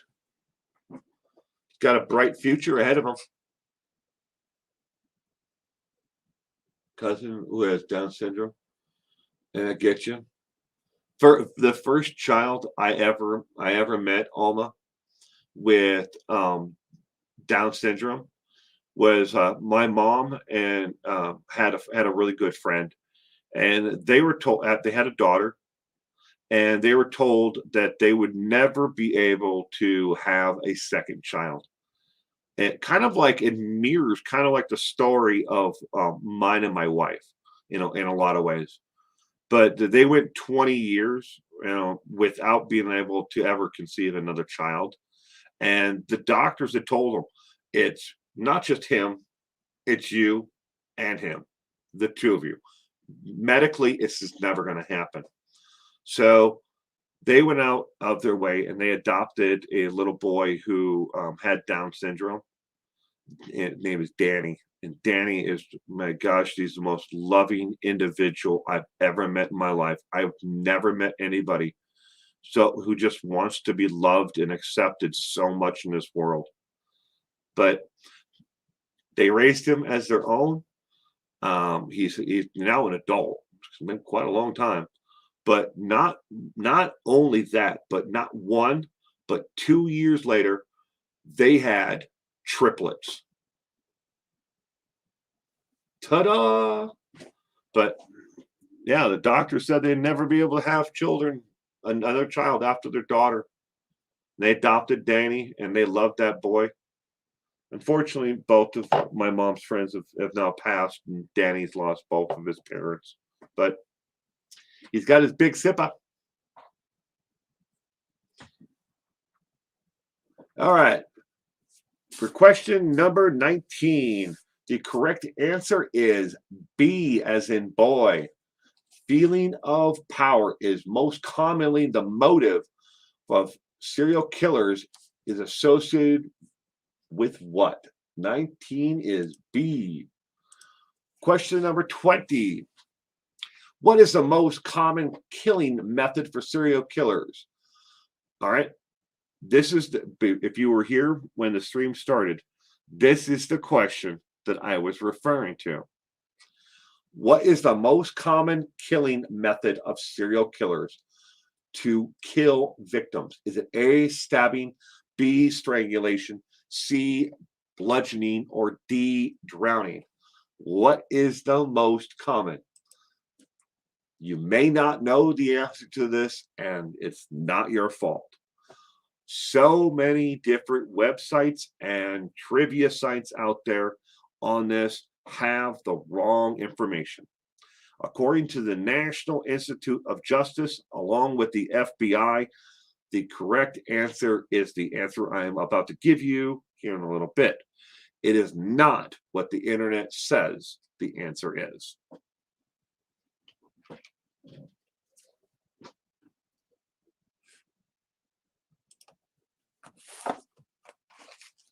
How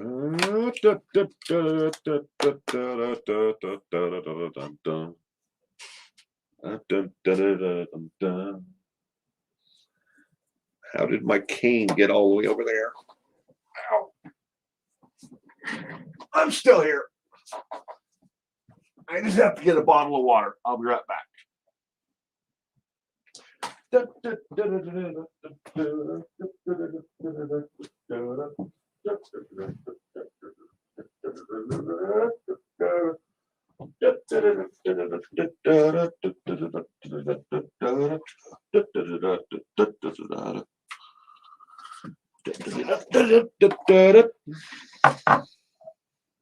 know how I knocked my cane over.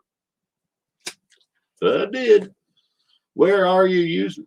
Why are you using a cane? Well, Alma, I had knee surgery this past week, and I have surgery again on the same knee, my right knee.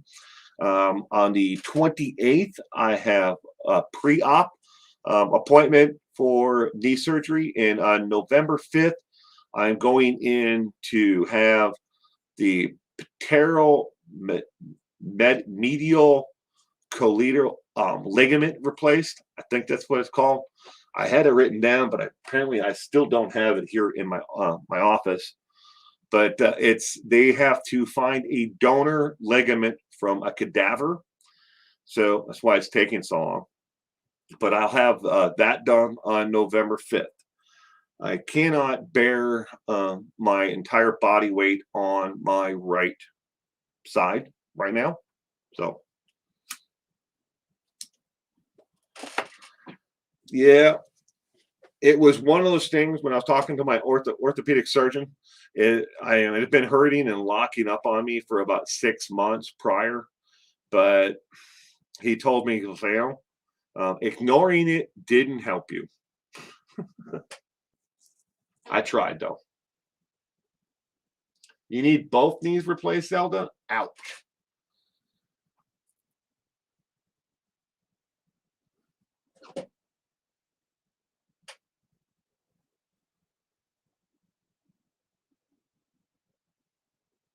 Okay, I'm going to be real. We don't need to use Will's channel to plug ones.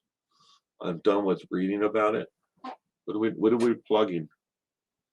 I didn't know we were plugging anything.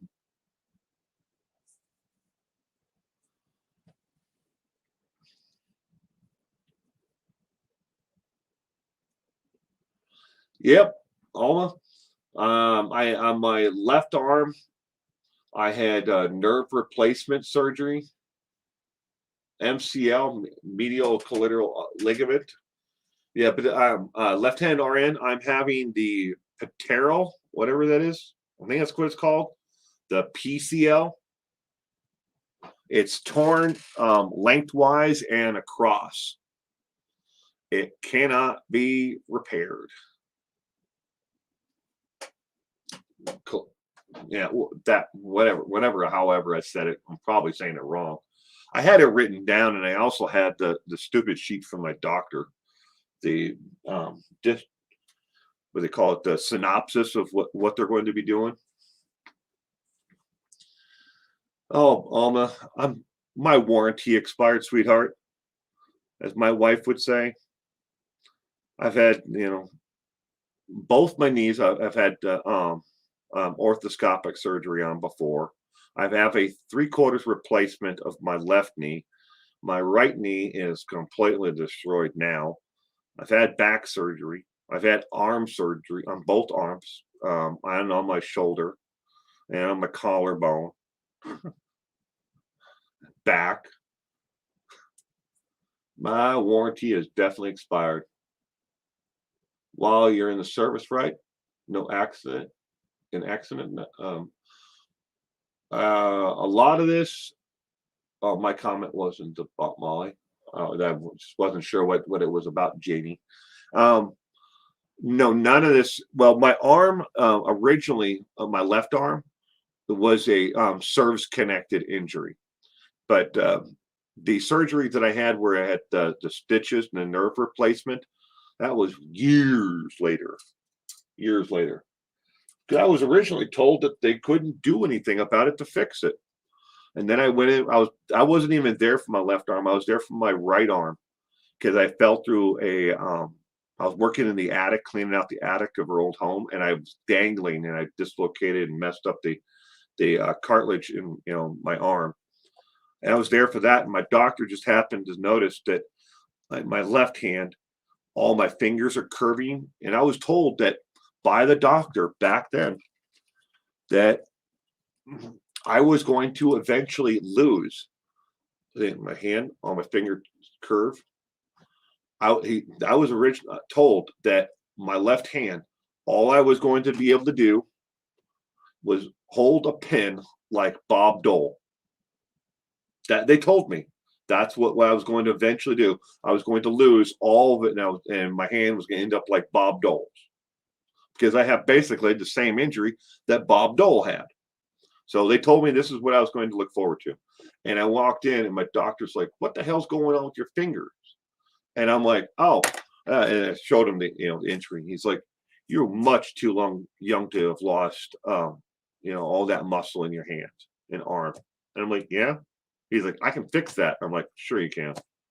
Didn't believe him, but he did. At least I can have feeling in it, and I can move all the fingers now. So that's a bonus. All right, what's the most common killing method for serial killers? Number 20, the correct answer is B, as in boy. Strangulation is the most common, according to the National Institute for Justice and the FBI.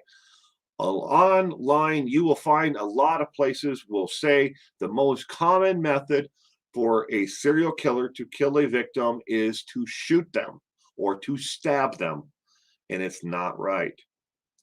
So if you guess anything other than strangulation, it's because somebody has put out the wrong information out there. And some of them probably have good intentions, but they're looping spree killers in with serial killers. So, number 21. Women are attracted to serial killers and spree killers often suffer from what? Is it A, Morbell syndrome, B, Cater syndrome, formerly called HH fascination? Is it C, Looper's disease, or D, Hybristophilia? Stopophilia?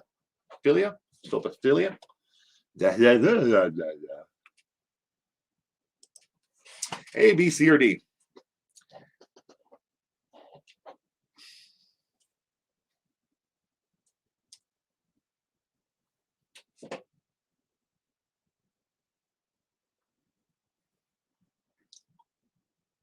Horrible way to die. Anyway, it's just horrible. Yeah.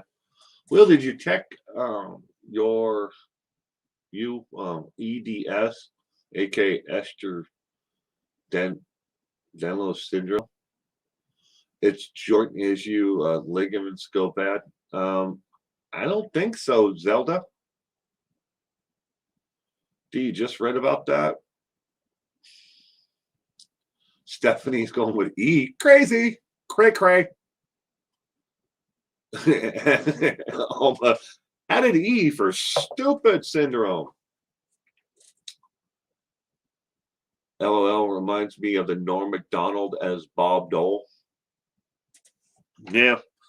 The worst part is my doctor, my orthopedist, was extremely pissed. And he went back through the records to try to find the original doctor had been out of medicine for quite a few years and retired. By that point, my original orthopedist had looked at my arm, and he's like, "How did you determine that this wasn't repairable, or were you just freaking lazy and decided to destroy this man's life?" D, and a whole lot of crazy. Hello, loving the sun is going with D. Women who are attracted to serial killers and spree killers often suffer from what?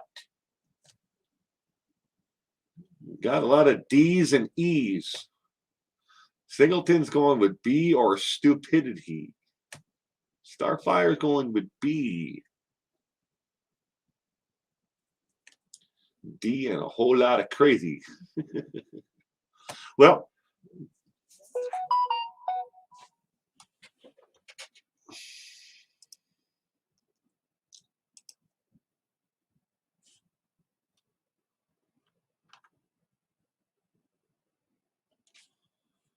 oh, the Seahawks lost 20-23. So Pittsburgh won. E, a fascination with disco music. The correct answer to question number 21 is D, as in dog. They often suffer from that. Hybristophilia,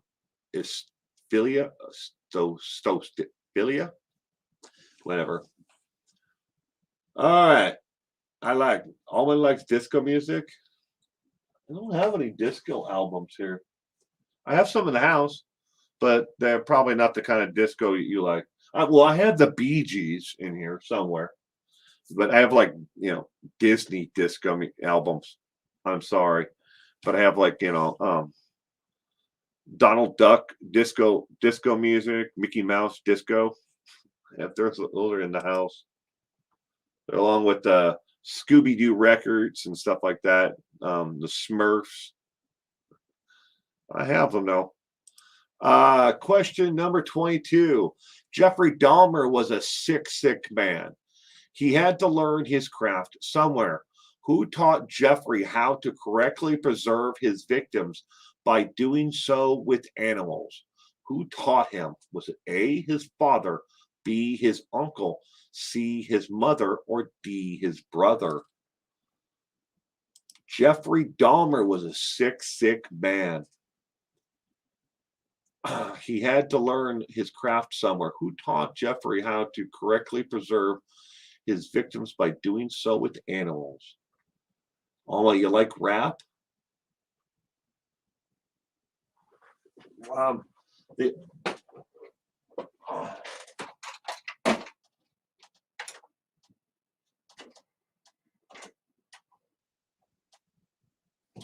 The only I'm right here. The only only rap I have is NWA, Straight Outta Compton. I'm not kidding. So I have a 6-disc, a 6-cassette player. You put 6 cassettes in at a time. The only thing I have in there is Danzig, How the Gods Kill, and NWA. I got a lot more cassettes, but that's the only ones I have in there. Oops, gotta turn it off.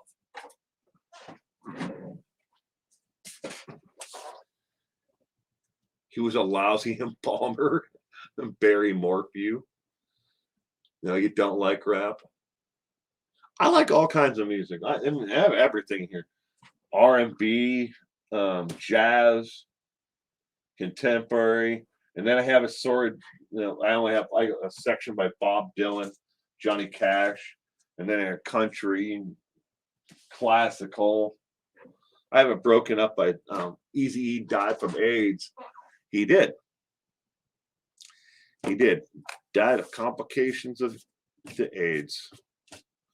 Sad, tragic case. Pipe organ, an old pump, an 1864 vintage pump organ. That's Compton. You live next to Compton in Watts. Yes, Judd's mom. That's what all this is. This is only a small part of my collection, and right here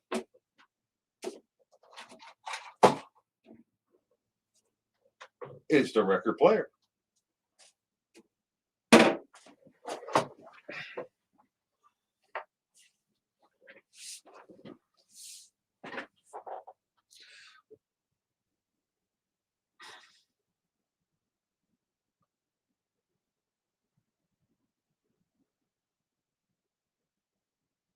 All right, Jeffrey Dahmer, the sick man. Well, who did he learn his craft from? He learned his craft for preserving and embalming from his father. A is the correct answer to question number 22. His father. Question number 23. According to forensic psychologists, loving 411 Now YouTube channel is okay. Why, though, do we love true crime? Is it A, evil fascinates us? B, knowledge protect ourselves? C, love and lust? Or D, no one knows? According to forensic psychologists, loving 411 Now YouTube channel, it's okay. Why, though, do we love true crime?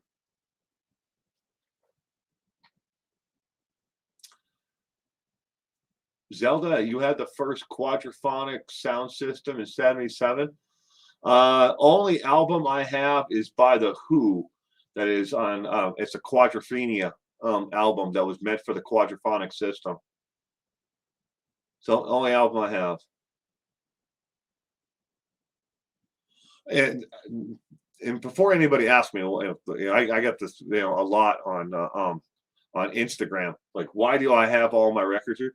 I spend 12 hours a day in here, ladies and gentlemen, and all this stuff was sitting in the house. And I finally got sick and tired of it. Yeah, I could pull up music on YouTube and listening to YouTube or Spotify or something like that. But this is the way I enjoy listening to music. This is what I've spent my life collecting. If you call me a collector, this is what I enjoy. I enjoy music this way, and this is why I have it all.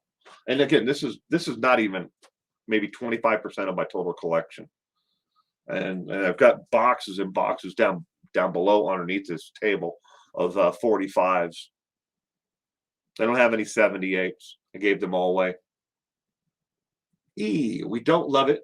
It's sad. You still have your mom's 8-tracks? I have like 3. I have the Beatles. One, I'm missing one of them, but it's one of the Beatles. I think it's like the Sgt. Pepper, Lonely Hearts Club Band, or Submarine or something. I can't remember which one it is. Then I have David Bowie, and then I have a Kenny Rogers. I don't know why I have them. I haven't had an 8-track player in probably 30 years, but I still have them. All right, according to forensic psychologist, loving 411 Now YouTube channel is okay. Why, though, do we love true crime? The correct answer for number 23 is A. Evil fascinates humans. It breaks it down. That's the simplest way to put it. Is evil has always fascinated the human being. Even as we learn to walk upright, we love to hear about the scary story around a campfire. Not a campfire, the fire. Animal. No, stay away. But we learned that evil is always fascinating the human existence. And it's not so much for knowledge to avoid, those situations or those type of people. A lot of people assume that, but it's not it. The evil is always fascinated humans. Christola, welcome. Hey, I didn't answer. Get rid of that clone. Who? M. I think I've been cloned. Send me a code word. I don't know who you're referring to, Christola. I don't see another account here. And I see 2 comments by Christola S. And I wanted to say welcome. All right. I can't send a code to anybody, so there's no way for me to answer or help you there. All right. Next question, number 24. Dedicated to what makes you watch? How many hours of national broadcasting on television are dedicated each week to true crime shows? How many hours of national broadcast television are dedicated each week to true crime shows? Is it A, 130 hours? Is it B, 110 hours? C, 168 hours? Or D, 98 hours? Dedicated to what makes you watch. How many hours of national broadcasting on television are dedicated each week to just true crime shows?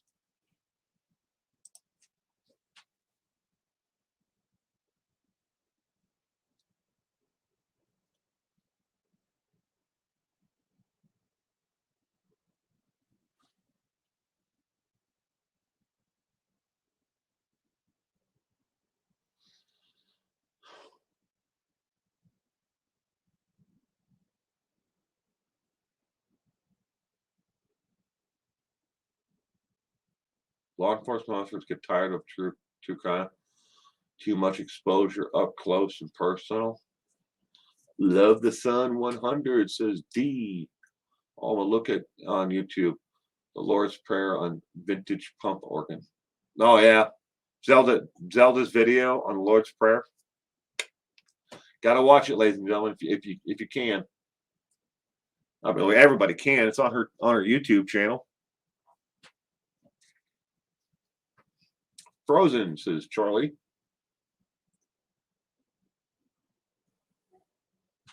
A C D D A D says Starfire.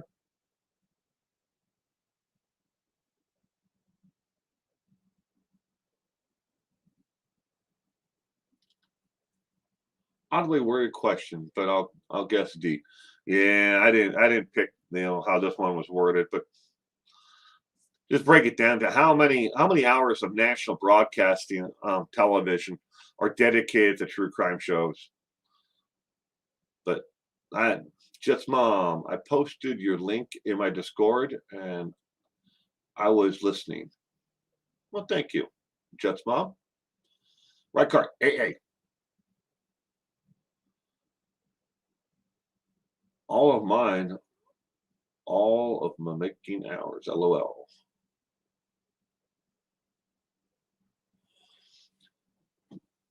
How many hours? There's a lot of hours of when it comes to crime shows. It's probably 98%. Mine. Oh my God. Is that your home, Zelda? Oh, we're yeah. Yeah, that's her home and her YouTube videos. The one are you watching one of them out on the deck eating dinner? Yeah, she's got a beautiful home. Or the front yard, the pond. The rest is fictional crime shows. Dedicated to what makes you watch. How many hours of national broadcasting on TV are dedicated each week to true crime shows? Ladies and gentlemen, the correct answer for number 24 is D, as in dog. 98 hours excuse me, of television each week is dedicated to true crime shows. 98 hours. So was there like 170 hours in a week? 24 times 7. No.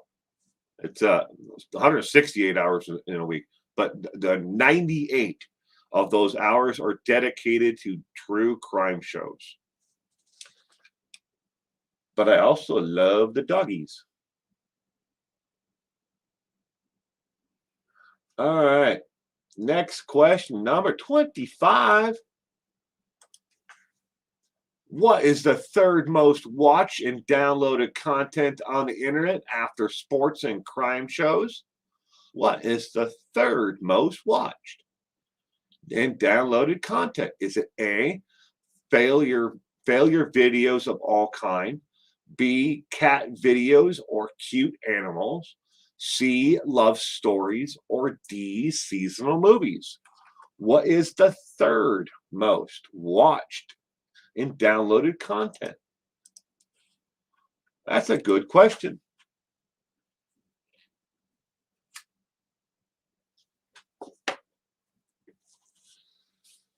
The third most. Swamp it. Swamp in front. I call our place the dump on the hump. I tell people it's a single wide mobile home.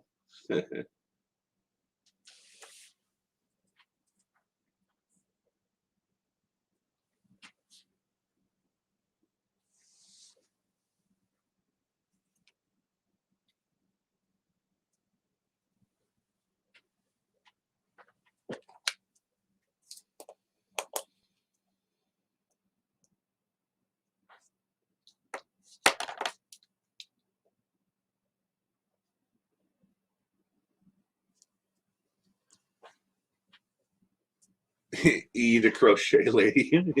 Crochet lady is popular tonight in her piece. She keeps on coming up. D, Starfire says D, which is seasonal movies. K-Love, good evening. I hope you had a wonderful weekend, and welcome to the channel membership, K-Love. I saw that when I started my stream tonight that you had joined the channel membership.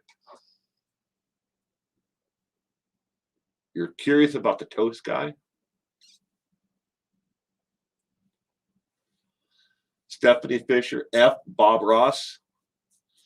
Okay, we're going to put a tiny little happy tree right here. Bob Ross.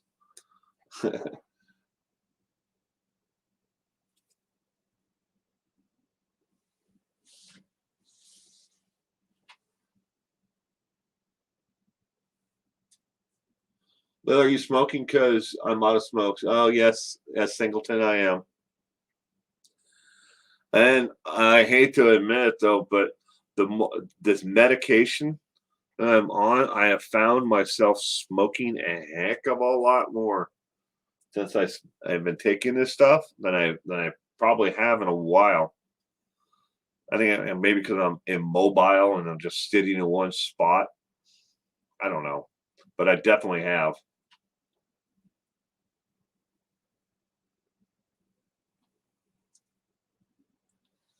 So, what's the third most watched and downloaded content on the internet after sports and crime shows? The correct answer for number 25, ladies and gentlemen, is A, failure videos of all kinds. That is everything from cooking shows where, and baking shows where people fail at the given task, or they fail as in maybe they did something stupid in their car, but there's a whole bunch of different things they're all wrapped up in failure videos. And this is how the rest of the ones that here are actually rated. Cat videos and cute animals are number 4. Love stories are number 5. And seasonal videos are number 10. Number 10 for seasonal videos and movies. All right. Well, next one, number 26. After Fred and Rosemary West were arrested and convicted, who lived in their place for only 3 for the next their place next for only 3 months? Was it A, dentist, B, a plumber, C, a Bobby, a police officer, or D, a boat captain? Who lived in the Rosemary's house? And before you guess, the Rosemary's home was demolished and torn down and is now a walking path. They tore it down in 1996. And it's actually got trees that line a walking path where their home used to sit. So it's not there now. because there's a lot of people who are in that area who want to gawk at it and look at it. Where that's where the Rosemary, and Fred West lived, and this is where the kid, all those people were buried underneath that. It's all gone. But somebody lived there for 3 months after Fred and Rosemary West were arrested. Was it a dentist, a plumber, a Bobby police officer, or a boat captain? We love watching sappy love stories on Hallmark Channel. The only time I ever watched the Hallmark Channel, I don't watch any TV at all anymore, but I used to, was they used to do all those, sad, but based on true life stories, like The Burning Bed, about, domestic violence, crime, related like shows like that. For some reason, I always remember that actual movie, on Lifetime and on the Hallmark Channel. Because the reason why I say that is because it was all one channel where I lived. It was the Lifetime Hallmark Network, or the channel or something like that. That was how our cable provider actually, half the day was Hallmark and the other half of the day was Lifetime. And then later on, they split them up into 2 different channels. But that's how it used to be. That was not Spectrum.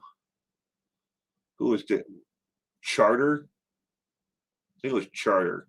Charter cable network. They keep on changing their stupid name. I think they're Spectrum or something now. But they're all the same company. They just changed their name. It's like, oh, look, our customer service sucks. And we can't keep it, this thing working for anybody. Let's change our name and rebrand us as somebody else. You're still the same people in that office who answered the phones and gave us crappy customer service as Charter, and then Xfinity or whatever. They're somebody else or whoever they're going to be next week. They're the same company. Hallmark Channel makes me feel warm and fake feeling. Betty Blue, God bless you in so many ways. Well, Betty, God bless you too. And thank you.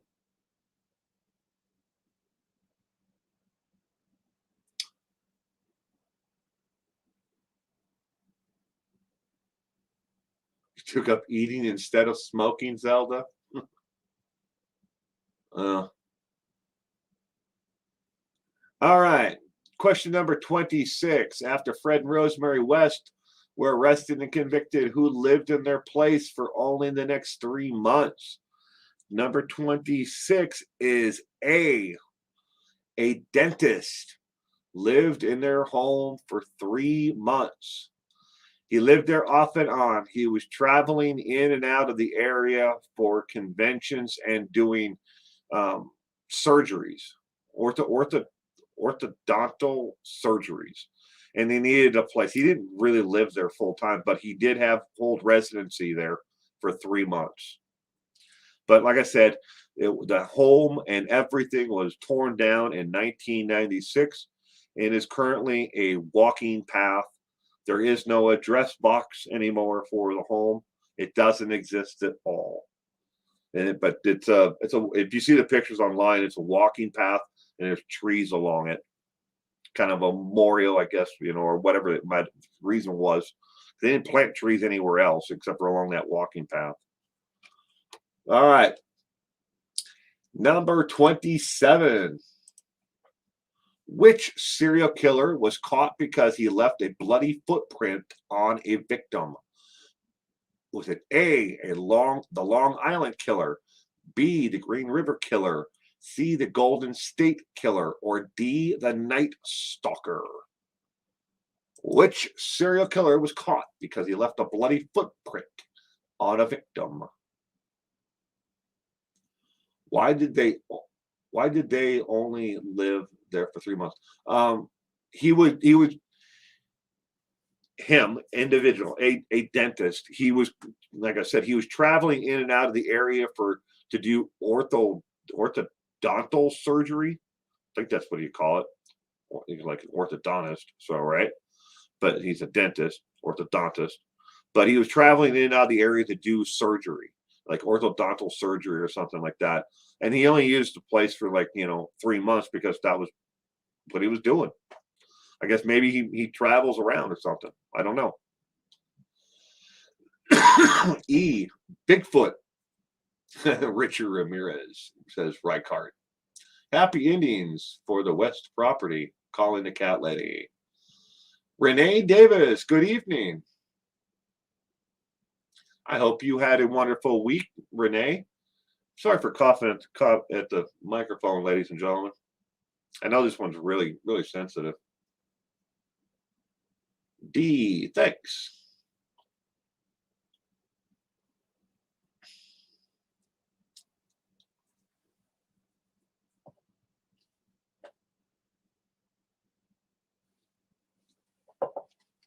Will, do you give inner P's the questions in advance? No, I do not, Stephanie. Nobody gets the questions in advance. Not even Cement Shoes when he's here. I don't even give him the answers in advance. Maybe they just happen to know the answers.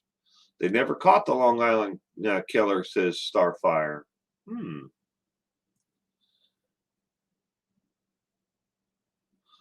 Oh, the only person who sees the trivia questions in advance is me. Because I write them down. Show this to you. All right. I write them down like this. Here's the question number 12, the 4 possible answers. I write them down, and then I take them from my notebook, and then I put them into the format you're seeing right here on the screen. Inner Peas is a smarty. Inner Peas is a savant, genius IQ. Which serial killer was caught because he left a footprint on a victim? Number 27. The correct answer is D as in dog, Richard Ramirez. D as in dog. No, Inner Peace is just and an answers to officer company questions we're not meant to share. So no, nobody thought that, Stephanie. We knew you're joking. Brooks Lou, do you make a good living on YouTube, Will? Oh, absolutely fucking no way, Brooks. Sorry for my swearing. No. No, I do not. Absolutely do not. All right, question number 28. Which mother was the youngest woman ever executed in America? Was it A, Maria Bresnard, B, Bobby Terrell, C, Dorothy Punette, D, Judith Neely?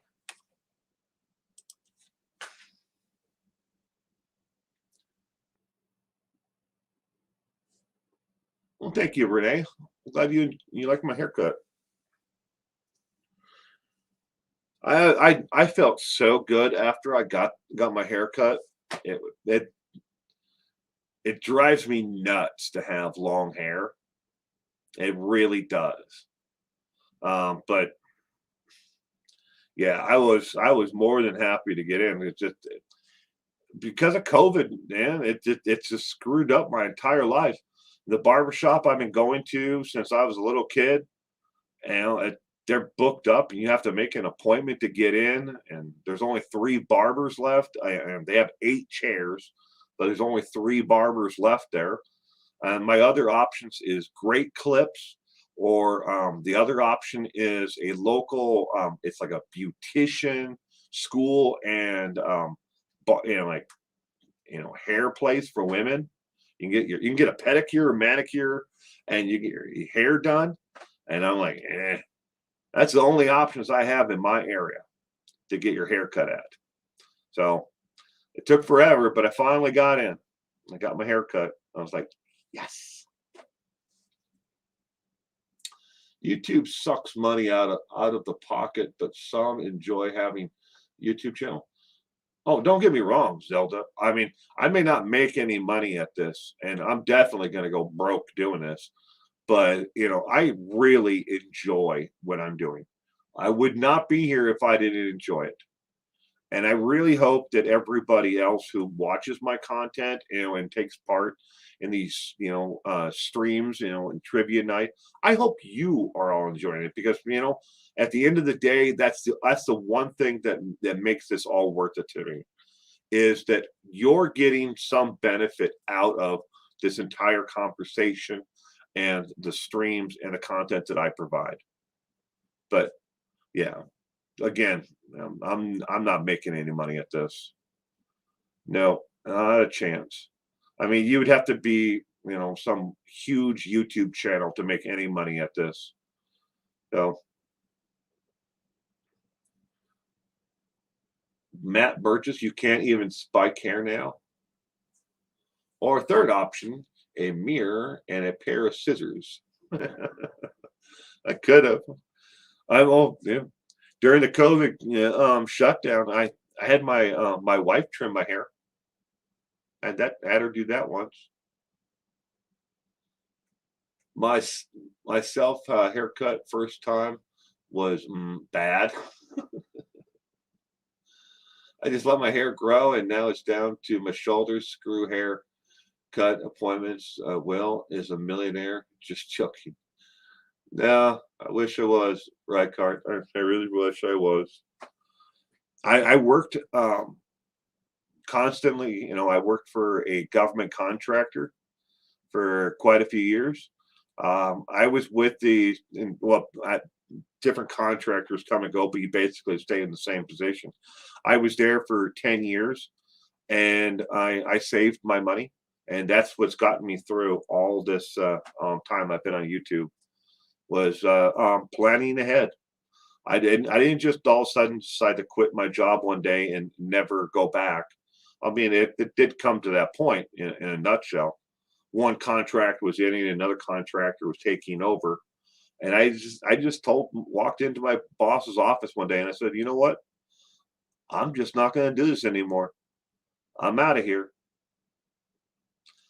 So packed up my desk, and here I am. All right, question number 28. The correct answer is D, as in dog. Judith Neely was the oldest mother to ever be executed by the United States government. She was the mother of 3. She was 18 years old at the time of her execution. Right, Kirk? I quit. I try a mobile or door hairstylist. We tried that, Matt. We did.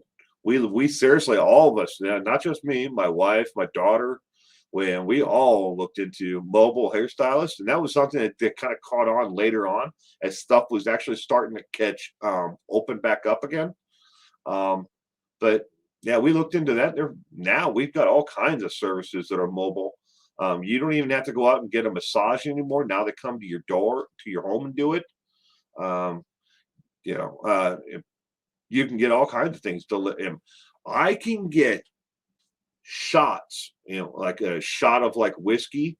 I can go to a bar, pull up in front, call inside, and they'll bring a shot of whiskey out to me in a plastic glass with a lid on it, and I can take the lid off, drink it, put the lid back on, and throw it in a bag. That's totally legal now where I live. You couldn't get a beer to go. Now you can get a beer to go, but they have to put a straw in there with a piece of paper still on the straw as a to-go container. But you can get a beer to go. Yeah. The law is the way that they changed them for this. All right, question number 29.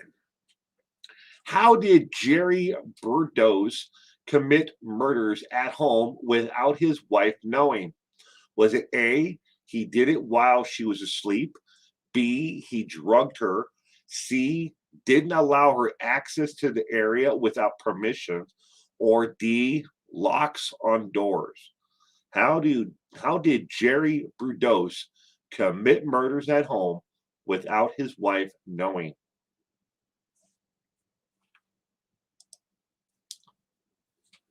I eat prunes to go. Also, I had the best Monster Watts contest. I heard that a lot of YouTubers are disabled. That's me, fibromyalgia and other stuff. I have a friend, Zelda, who has fibromyalgia. She's lucky. She still was able to work, but it's really hard on her. The amount of pain that she suffers through is, I wouldn't wish that upon my worst enemy. And luckily for me, most of my enemies are people who I know. Hey, well, looky there, ladies and gentlemen. Cement Shoes is here. Good evening, Cement Shoes. I hope you had a wonderful rest. Been going through it. Sorry. I hope you're doing better. Cement Shoes. Were your ears burning? Cement Shoes. You've come up in a couple of conversations tonight. All good, all respectful, but you've been mentioned a couple of times tonight. Painful every day is a struggle. Playing music helps distract my pain. From your pain. Well, that's good. All right. How did Jerry Brudos commit murder at home without his wife knowing about it?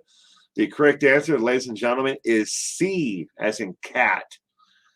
He had a large portion of the home and the garage that she was not allowed to go in without permission.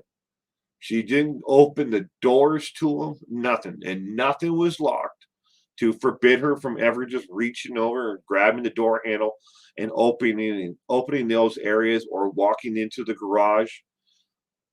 He just said, "Look, you don't go in this area. You don't go in this area without asking me." And that's how he did it. All right, question 30. Who is the host of Murder and Justice? The Case of Martha Moxley. Is it A, John Walsh, B, Laura Coates, D, Nancy Grace, or D, Will Finley of 411 Now?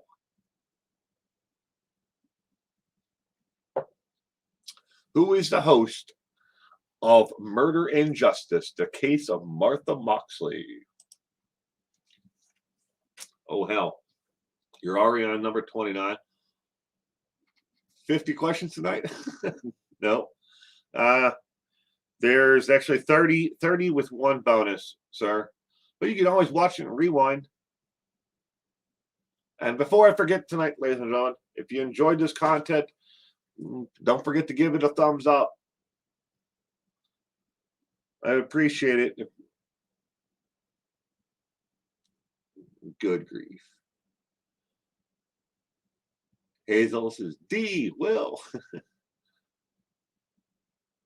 Oh, my dog. I better go check the storage buildings we have on next driveway down. My husband won't let me go there. My junk. Well, thank you, Hazel. I appreciate it. Thank you very much. Who is the host of Murder and Justice, the Case of Martha Moxley?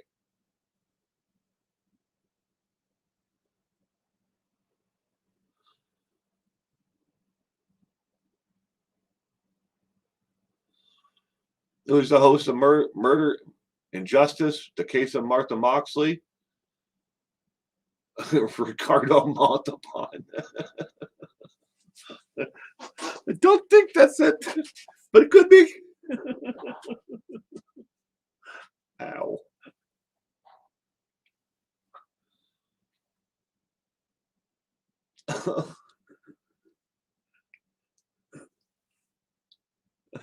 Every time I think of his name, man, all I can think of is tattoo.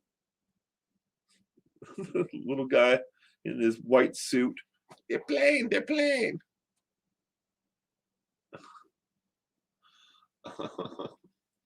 All right. The answer to number 30, who is the host of Murder and Justice, the case of Martha Moxley? The correct answer is B, as in boy, Laura Coates. They're playing. They're playing. All right. Bonus question time. How many mini docuseries has Will Finley of the fame 411 Now been part of since 2017 as either himself or his channel, all nationally televised and credited in? Is the answer 1, B, 4, C, 5, or D, 7? How many mini docuseries has he been in?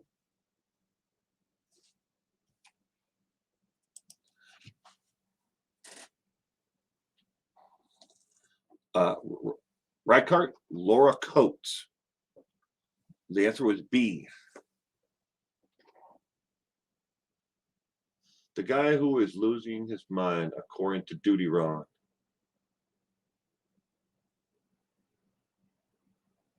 Who's losing their mind, Reichart?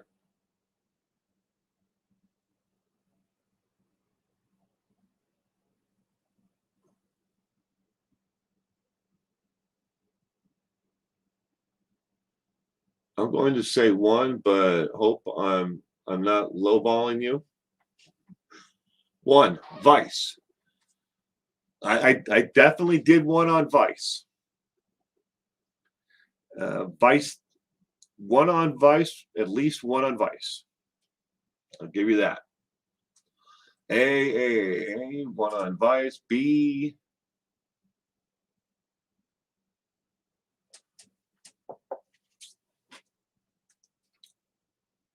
exclamation point says love the sun.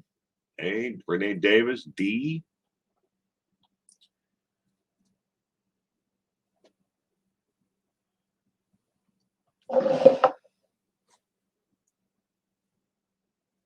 Colleen Catley. Closing time. You don't have to leave, but you can't stay here. Will, you're a trooper, and you are appreciated very much for putting so much of yourself into these trivia nights and more. Thank you. Well, thank you very much for being here with us, Stephanie. I appreciate it very much. I enjoy these.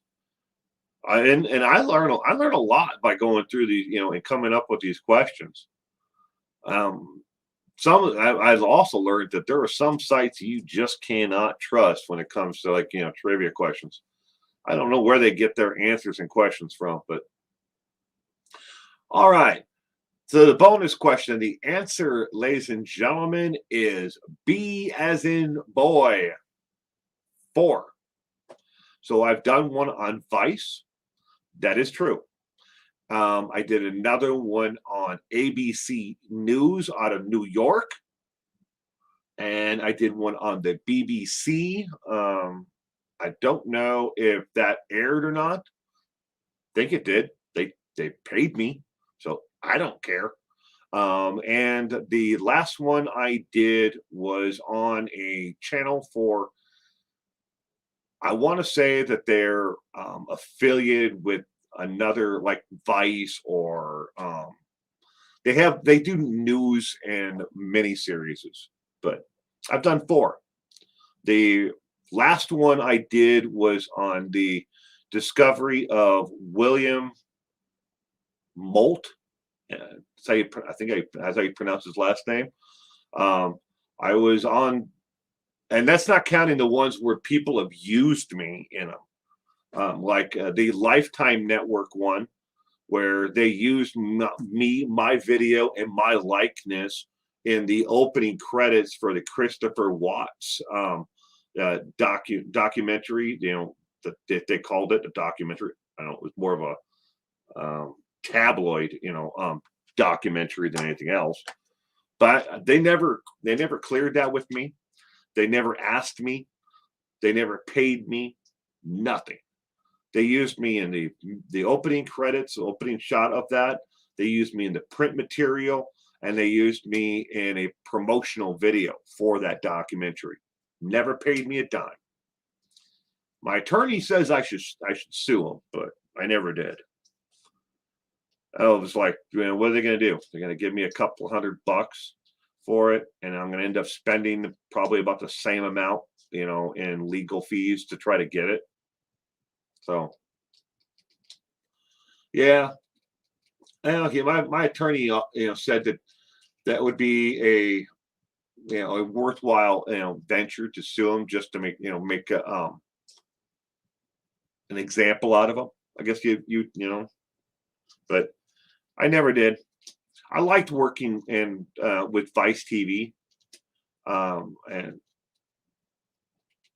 the people who with Vice, they're nice people. At least the people I've spoken with and dealt with, they're nice. I've been approached by others over the last 2.5 years or so. Some people are they're just out there. Got to watch out for them. We have to figure out what their agenda is and what do they want to use. But I when it came to Vice TV, I was not compensated personally for it. I made them make a donation to a homeless shelter that dealt with and serviced for veterans. The BBC one, I had them donate to local food pantries. I've never accepted a dime directly from any of the ones that I've done. It's who I am. I was like, you know what? Yeah, I've already done the work, and I'm already making money from the stories that I've already reported on. And if you can help somebody else out, and I know that like the Vice one, the second one that I did, they never actually completed it. It was supposed to be on what do you call it? They have a series, and I can't remember what the name of it is. Though I'm drawing a blank right now in my head. The workers or something like that.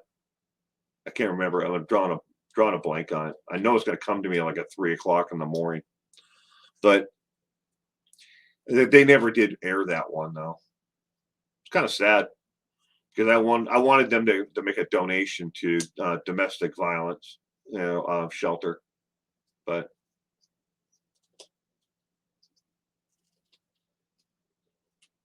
it was worth it because AD thought he was the world's authority on Watts.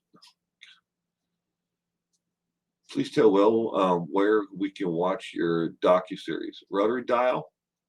I don't know. To tell you the truth, like I'll give you an example. Like the one on William Molt that I did with Vice TV, there was a full-length version, and then there was a shorter version that they released as kind of like a 5-minute video on YouTube.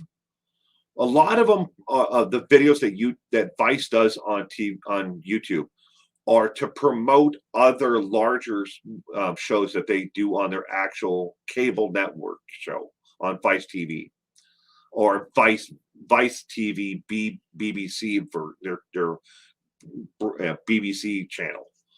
But that's what they're for. And so I did the full length version, and they said they're going to, part of the agreement was they're going to send me a copy of the, a link to before they released it. They gave me a date when it was supposed to be released here in America. Then I found out that it actually got released in New York and on a BBC channel, before they sent me the link. And then I was told by somebody else, somebody who subscribes to my channel, hey, I saw you on another channel. And I'm like, oh, okay. And I mean, it's just like when I turned up on the Christopher Watts thing, I thought people were screwing with me. I'm like, I didn't agree to do anything with the Christopher Watts documentary with Lifetime. They're like, no, man, I saw you on Lifetime. I'm like, okay, I doubt it, because I mean, I really did think people were screwing with me. I don't know. To answer your question, Rotary Dial, I don't know where to watch them. Maybe on Vice TV online, directly on their channel. The one with I did with BBC about internet trafficking, that I wanted to, and I thought there was going to be a link to it, but I don't know, maybe it's on BBC or BBC Two or One or whatever. And I don't watch the BBC all that much, so I know there's several channels. I just know it's on BBC. The one on ABC was on ABC New York affiliate, but I don't know the actual website for that or web address. I just, one of those things where I just don't follow it all that closely after I've done them. So William Molt, you might be able to search it that way. Mila Billingsley is the second one that I did. She was out of Great Britain, a little girl who was killed by her father. The human trafficking story, about how certain people are trafficked, for not just for sexual needs, but they're also trafficked around the world as basically indentured slaves within homes. And you might be able to search them just by the titles or the subject matter. But I love it when Vice documentaries on Canadian Indigenous. I don't know if I've seen that one. I love Vice, but I must see these episodes with you in them. Are they on your channel somewhere? No. No, I don't own the rights to them. That's the truth. I do not have the rights to rebroadcast them. It's like cement shoes. There is a well before I ever started my 411 Now, I was on a channel called The Longest Yard. It was a talk show and panel. There was normally 4 or 5 different guys on the show, and I was on a regular on there. I don't have the rights to any of that content, and that's well over a year's worth of content. So 50 episodes. I can't even promote them in the community tab and direct people to them. Then again, I had a falling out with those people, if I was, ever going to be allowed to do certain things. But yeah, I can't even promote that stuff. So I started another YouTube channel called The Longest Yard #2 because they couldn't copyright the damn name. But I did it more just to troll them, to let them know I'm still here and that they hadn't knocked me down. I know. My wife said it was petty, but I did it anyways.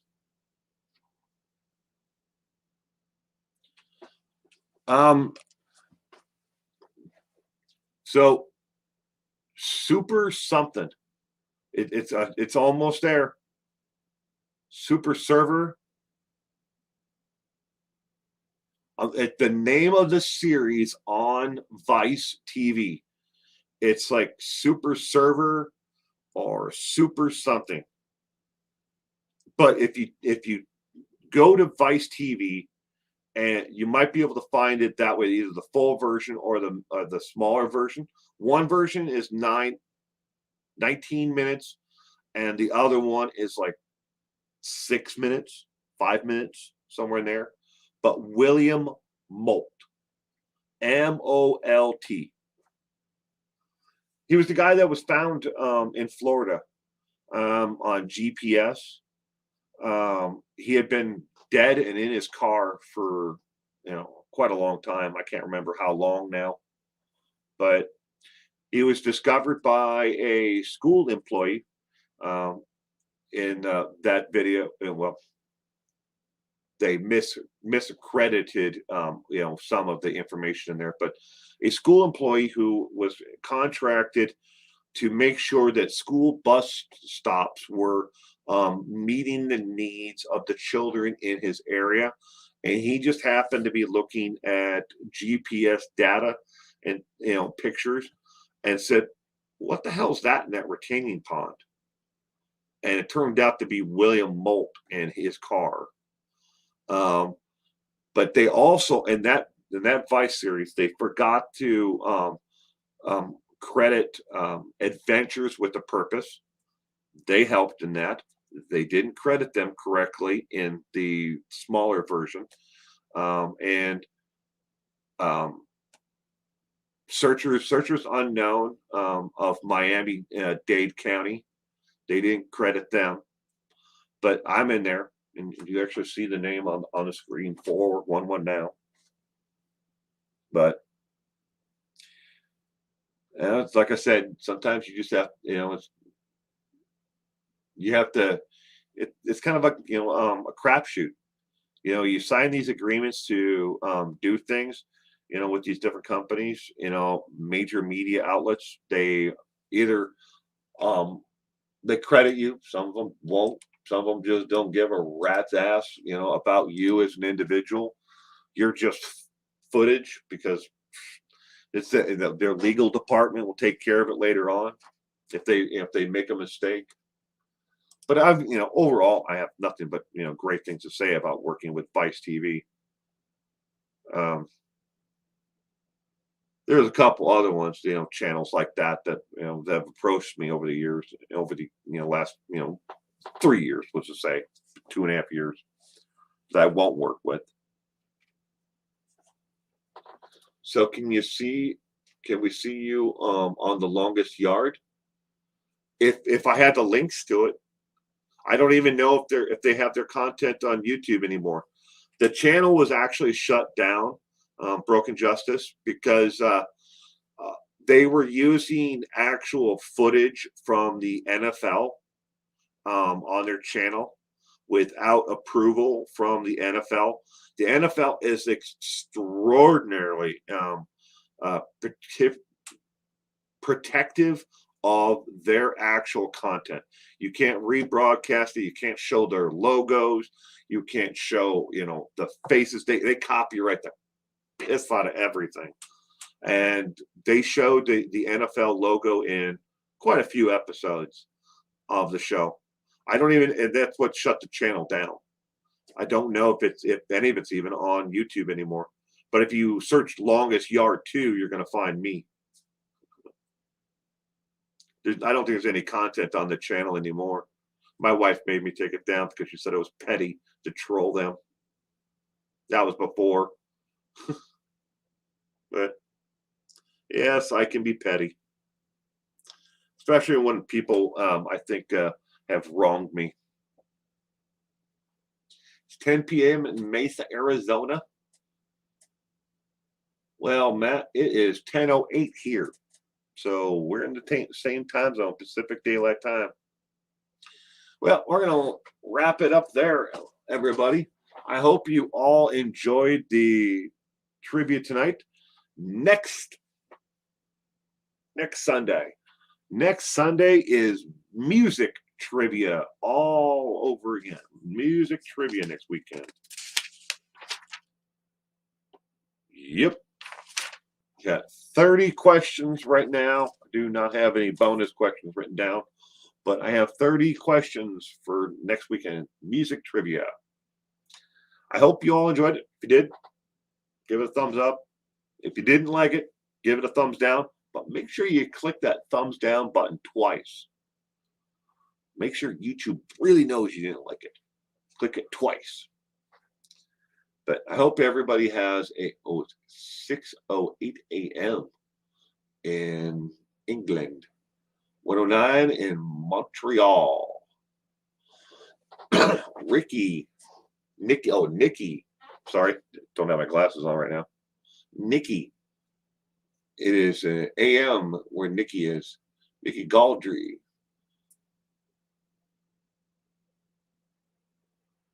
Well, thank you, everybody, again. I'm going to wrap it up there. I hope you all have a terrific week ahead. Thank you again for stopping by tonight and playing trivia with us. If you're just now joining us, I hope you will watch it and rewind. But again, have a safe and happy week ahead.